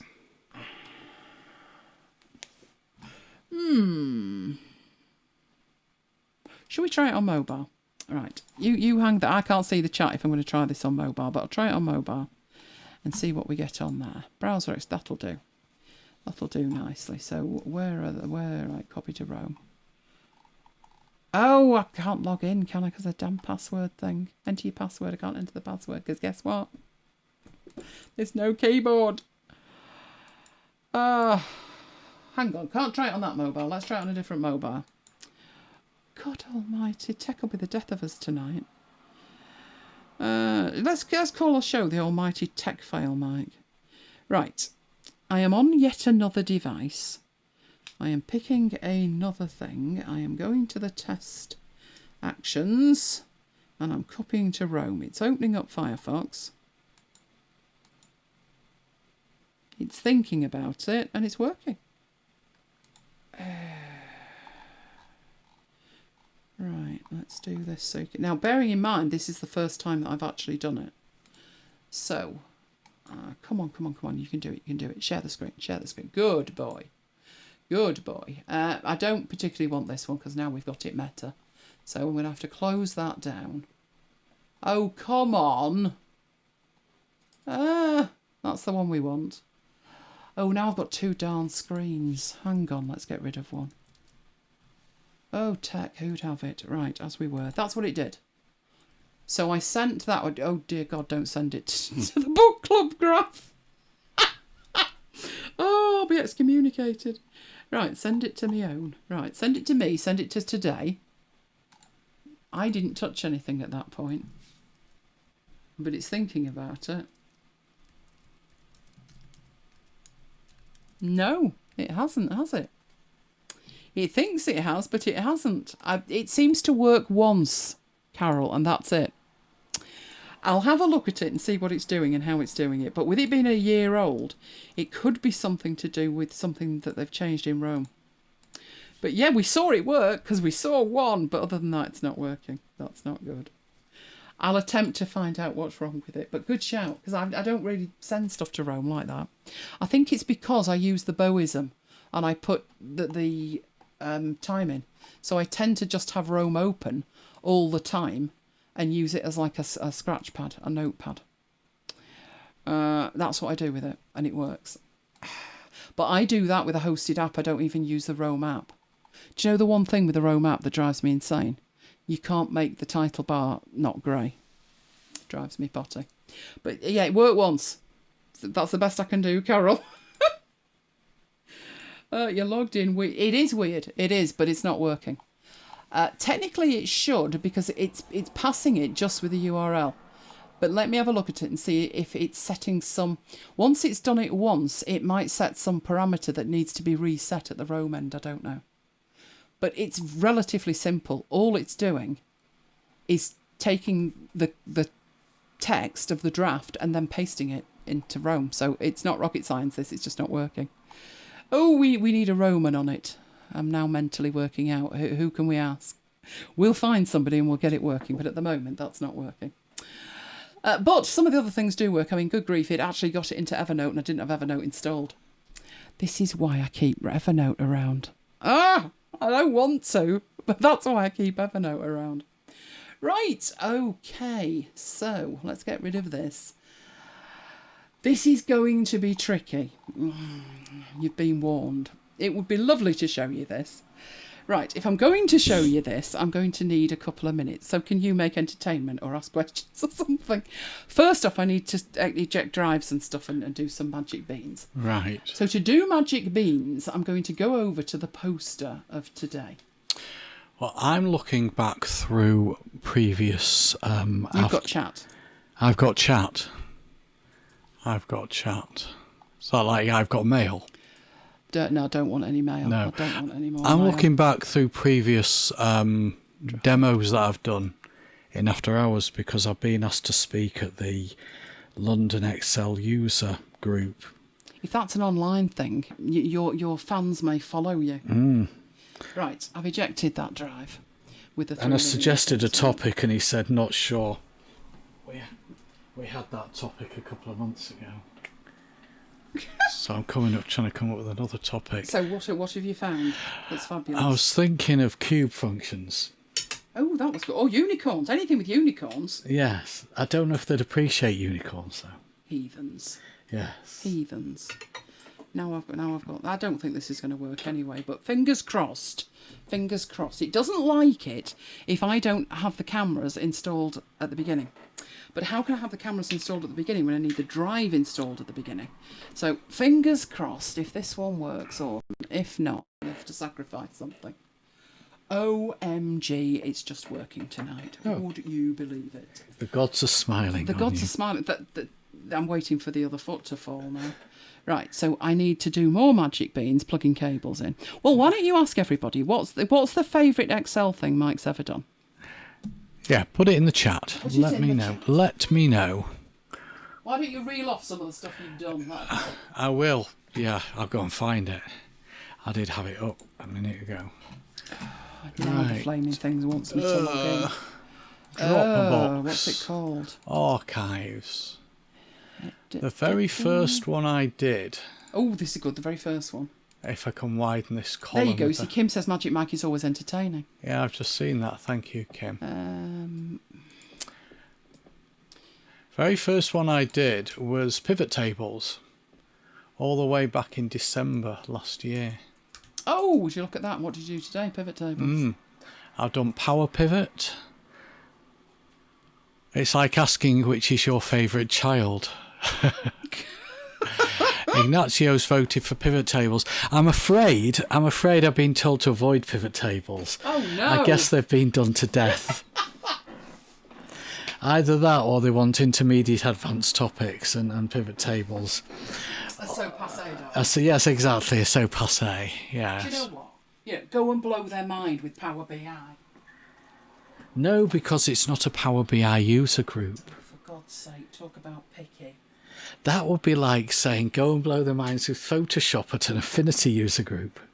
It wouldn't be the first time. We had an Affinity show and we ended up doing it on Adobe.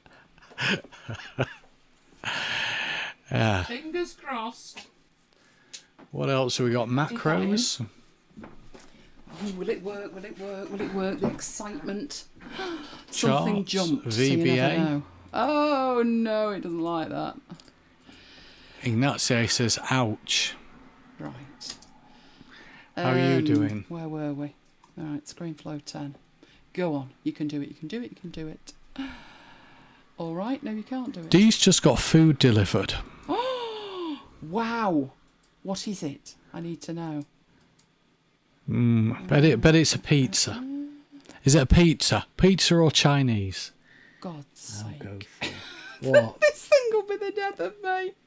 It will. Right. I think we can do the unboxing. So we're going to need to move that behind there. You see, thing is normally I have a camera set up, but I couldn't have the camera set up because I had the drive plugged in. Right. I think we're good to go. Ish. So let's get rid of the iPad there. Let's move the iPad there. What's that cable doing? It's just sitting there. Right, let's lose that, lose that. Oh, bottle of water for me. All you can see at the minute is the back of my iPad. But if I move my iPad, now I'm going to have to move it there. Chinese. I was right. Oh, D. I want Chinese, not a Chinese from outside for ages. Right, I think we can see things. Let's check. You tell me if you can see. Sweet and sour and some noodles and chicken. Yeah, I think you can. Let's have a look at one Right, again. to make this work, of course, I'm going to have to do other things. Oh, do you know, I should make a checklist of this, shouldn't I? She said, I'm so bad. I know I am. Right. If you can see that and I can push that. Yeah, there we go. It's come through now. Awesome. The two potted plants. Two potted plants. Yeah. Aren't they doing remarkably well? They are. Have you watered them? No. Honestly not. No. Oh. My two potted plants are very cute. Okay. Right. Where's the parcel, Mike? Because I've got to assemble this. There. Right. There we are. There is the parcel. Right. Oh, we have an Amazon one. Right, there we go. Let's lose that. And this is actually really light. Much lighter than it should be. But let's drop the whole shebang. There we go. Right, so we've got three things that are just... They actually look like plugs, don't they? So let's pop those down there. And then this might give it away. This one might give it away. There we go. Now, the saga is, when I got my first Apple Watch, I said to Mike, there's only one cable. Mike said, yeah, you only need one. And I said, no, Mike, that's a single point of failure. If anything happens to that, I'm not going to be able to charge the watch. But the replacement cables from Apple are £30. And they're not much cheaper, or they weren't at the time, from third-party sellers. Anyway, this one was only £9. Now, the other saga was, when I got my spare cable, the very first one that I got, the circle part, this bit here, oh, my nail's filthy, that bit there, was way bigger than the Apple one. And the problem with that is that you can't use them in standard stands. So before I bought this one, I wanted to check that that bit there was the standard Apple size, which I'm assured it is, because I'm going to need one of these to make the other half of said toy. That's a bit better, isn't it? Got that out of the way. So this bit, let's open that up. I swear it does look like a plug. Oh, come on. The packaging's absolutely atrocious, but the item itself is a watch stand. Now, all that is the stand part. The circle bit with a hole at the back of it needs to have a cable put through it, so that you need to buy these things in two halves. This was £6 and this thing was £9 because there was a discount on it. You need to assemble them together to make a fully fledged charger. So I will assemble it. Right, I need this out of the way somewhere. Will it fit over there? Let's try that. I think it might, but I don't know if I'm going to be able to see it. So it's going behind the keyboard. Oh, that's not bad actually. I can sort of see it. Okay, so what I did was, there's 3 of these. They're all the same. We're putting one on either side of the bed, and I think one was for the studio, wasn't it? We have 3 cables, but we needed to get another cable. So hence the cable. These are sticky. Right, there we go. We've got rid of them all. Right, these are not plastic. They might look like plastic, but they're not. They're like rubber, some kind of gel affair. The underneath of them has got like a grip on it. So once it's down on here, it doesn't move. Literally does not move. So all I need to do is to assemble one of them, which means getting this out of here. So let's get in there. That broken nail is now fixed, so I can rip the plastic off. And fingers crossed it fits, that the penny fits the slot. If the penny doesn't fit the slot, there's going to be bad words. Right, but I'm not paying £30 from Apple. No. I could have 3 cables for that, so why would I?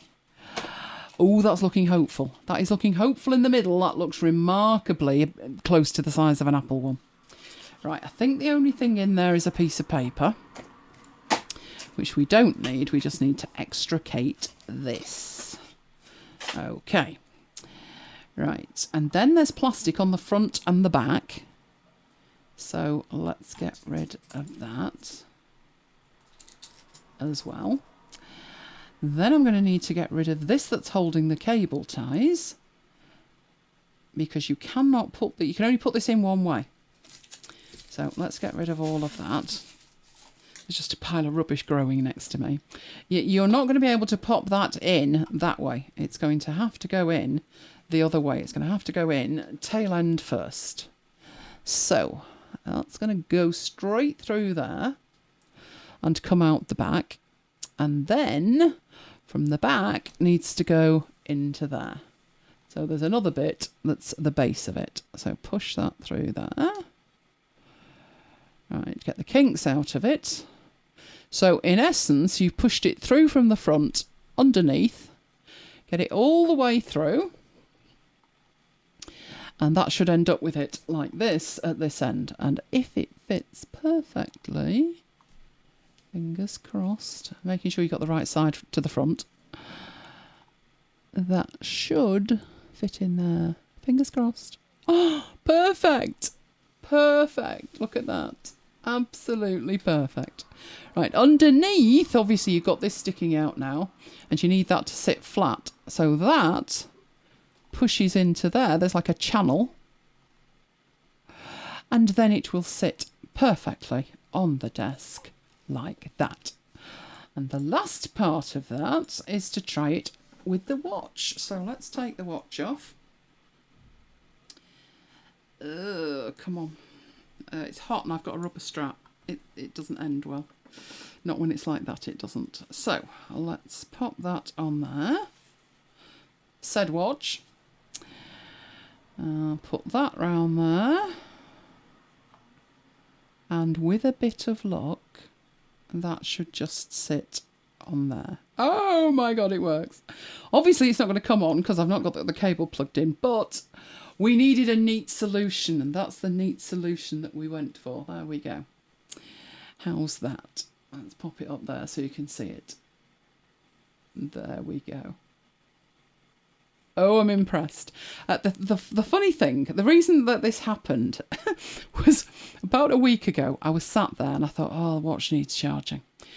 And the way it worked, you can't quite see, it's just out of shot, but I actually had a charging cable underneath the stand. So I can show you, can I show you the stand? I can show you the stand over this side. That stand, that silver thing that's on, there's a space underneath it. You can just see a space underneath it. So on the other one that's on this side here, over that way, there's another one of those. And underneath it, there's an Apple Watch cable.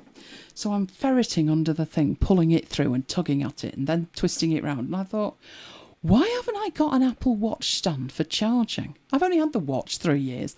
Why don't I have a stand to charge it on? So it does the Amazons, don't I? And came across that one for £6 and thought that'll do nicely. So there we go. So once I decided it was a good idea, and then I decided if we wanted another one for the bedroom, we were going to need to get an extra cable. So then I went off in hunt of a cable. But isn't that perfect? Oh, yes, I am loving that. Loving that. I'll stick the links. Not only an unboxing, but an assembly of the unboxing. So these two are going to be for the bedroom, and the cables for those are already in the bedroom. In fact, Mike had it blue tacked to the side, to the bedside table. Yeah, can we not do that, Mike? Can we use one of these and do it properly? Yeah. So that's why I ordered a couple more. So I bought one and tried it, awesome, and then decided I would order the rest that we needed so we had one everywhere and share the assembly with you guys. But these are actually really good. I was expecting it to be plastic, but the fact that it's like gel, you can see it squidging, means it's not going to damage the watch, it's not going to fall over, it doesn't have stupid little rubber feet that fall off. Oh, stupid little rubber feet that fall off are the story of my life. There we go. Stupid little rubber feet that fall off. I'm only left with 2 feet and they're not where they originally were. That was down here and that was down there. And I cannot find replacements that don't move. But that, with it being total rubber, no problem. Oh, I'm loving it. I'm loving it. So now I don't have to scoot around looking for the cable anymore. Why didn't I do this about a year ago? I've no idea. But that... the unboxing. There we go. Carol has exported from Evernote and imported into Nimbus perfectly. Yay! That is great news. How many of those have you got? How many notes? I think... let me have a look where Evernote is. How many notes have I got? Do I want to know this? Probably not.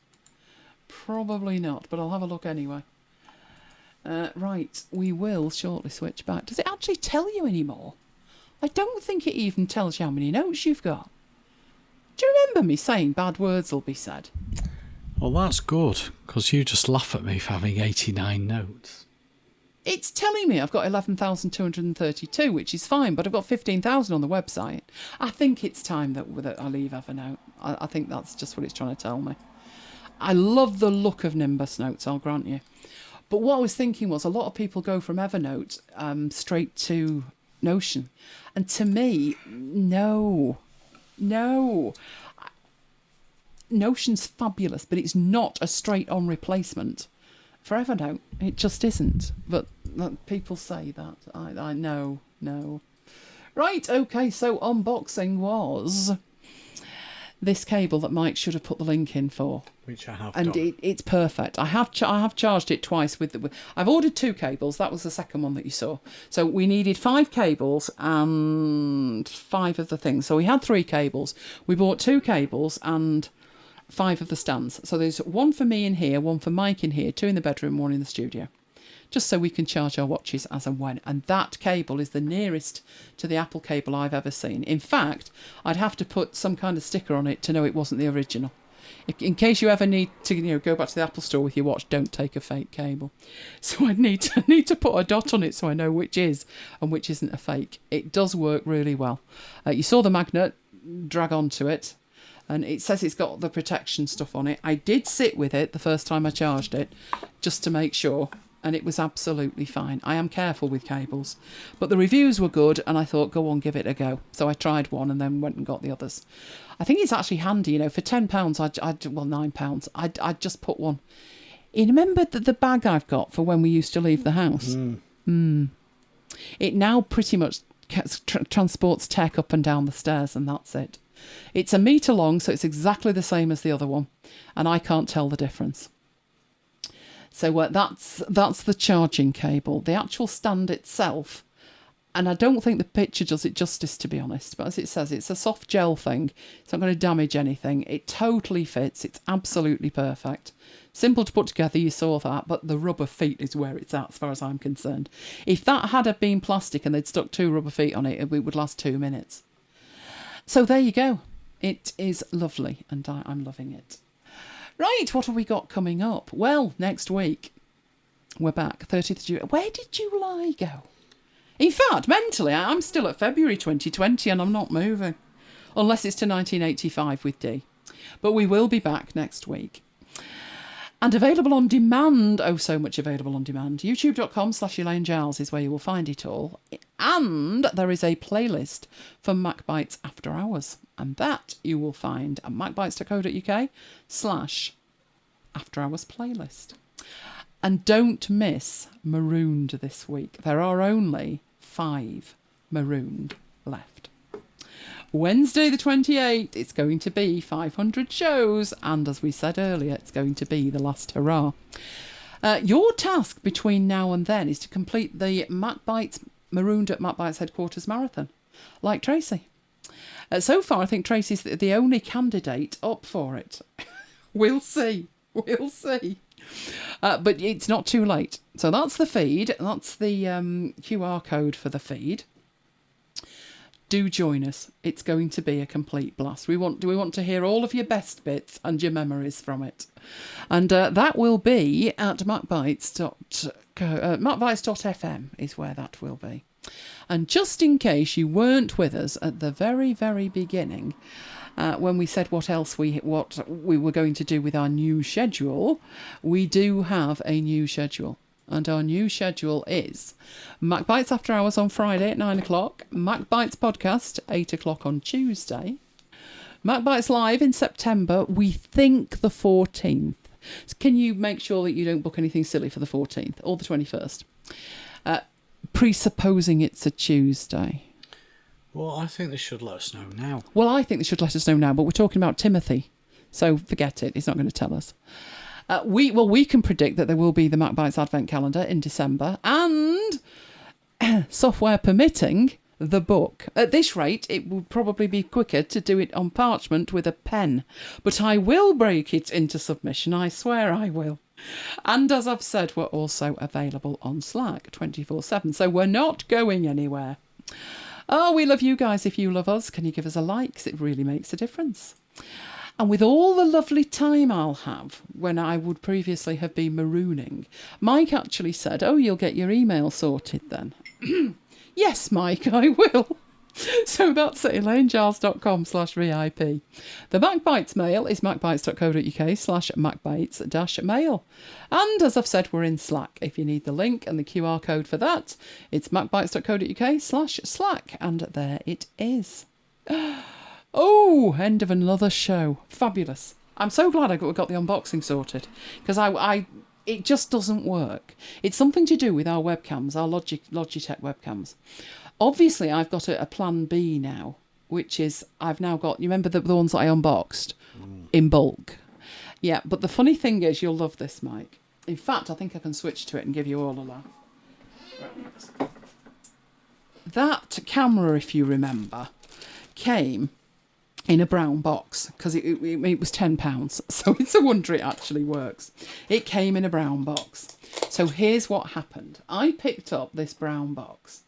So let me get over there and I can show you. We can all have a good giggle. Right, I picked up the brown box that the camera came in. That's the brown box that the camera came in, isn't it? Right, there it is. First thing I was trying to do was open it sideways here, and it wouldn't have it. Then I realised it opened at the end. So I thought, right, let me get in and just get this camera and get it set up. At which point I thought, I don't remember there being that much wire on this camera. Particularly not with that end on it. So I managed to get everything out of the box. I've got no idea what this is a plug off. But it's not the webcam. That was why bad words were said earlier and I threw it on the floor and I thought, where's the webcam? What's this off? Must have been a new toy we had. I might have to go back through the unboxings to see what it's off. Why would there just be a brown box with a power supply in it? No idea. I don't know either. It's a never-ending stream of fun living here, I'm telling you. I have no idea. And there's no brand name on it. I'm just hoping. And normally, I clearly this hasn't been used. Whatever it is, it's not being used because there'd be a label on it. Because if I open it, I put a label on it, and it's not got a label on it. And it's a different size. Oh, it's not good. I'll find it, but I don't know when.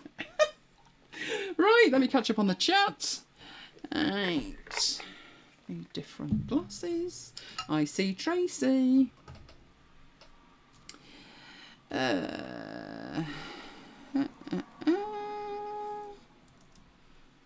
Right. I'm glad you all enjoyed it. I am reading that you are enjoying it.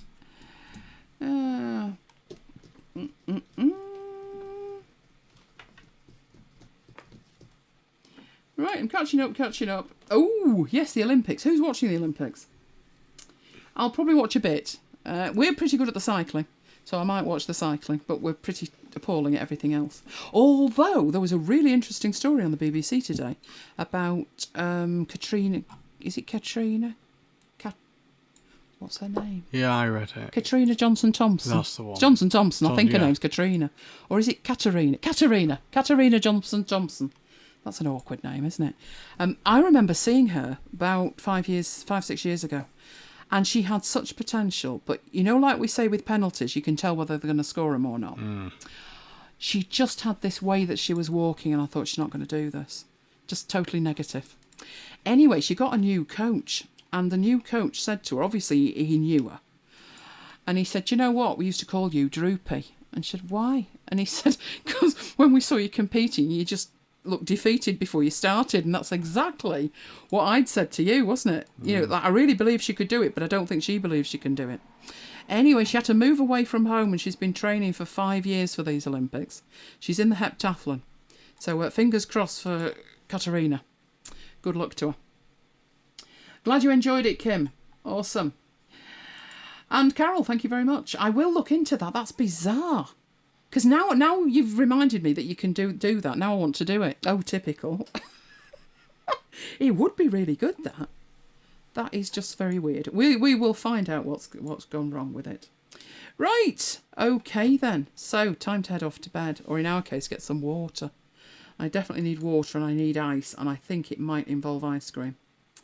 And that means I'll get the whites of Lola's eyes as they're rolling with I've not got ice cream. No, Lola, but we'll sort it out. She's just had a jumbo. Indeed. Right, okay then, I'm glad you enjoyed it. We will be back with you tomorrow night for Marooned, followed by Request, and then only after that, only 4 Maroons left, so don't miss them. But as I say, for the moment, I'm going to say good night from me. And good night from me. And we'll both see you next time. Stay safe, guys.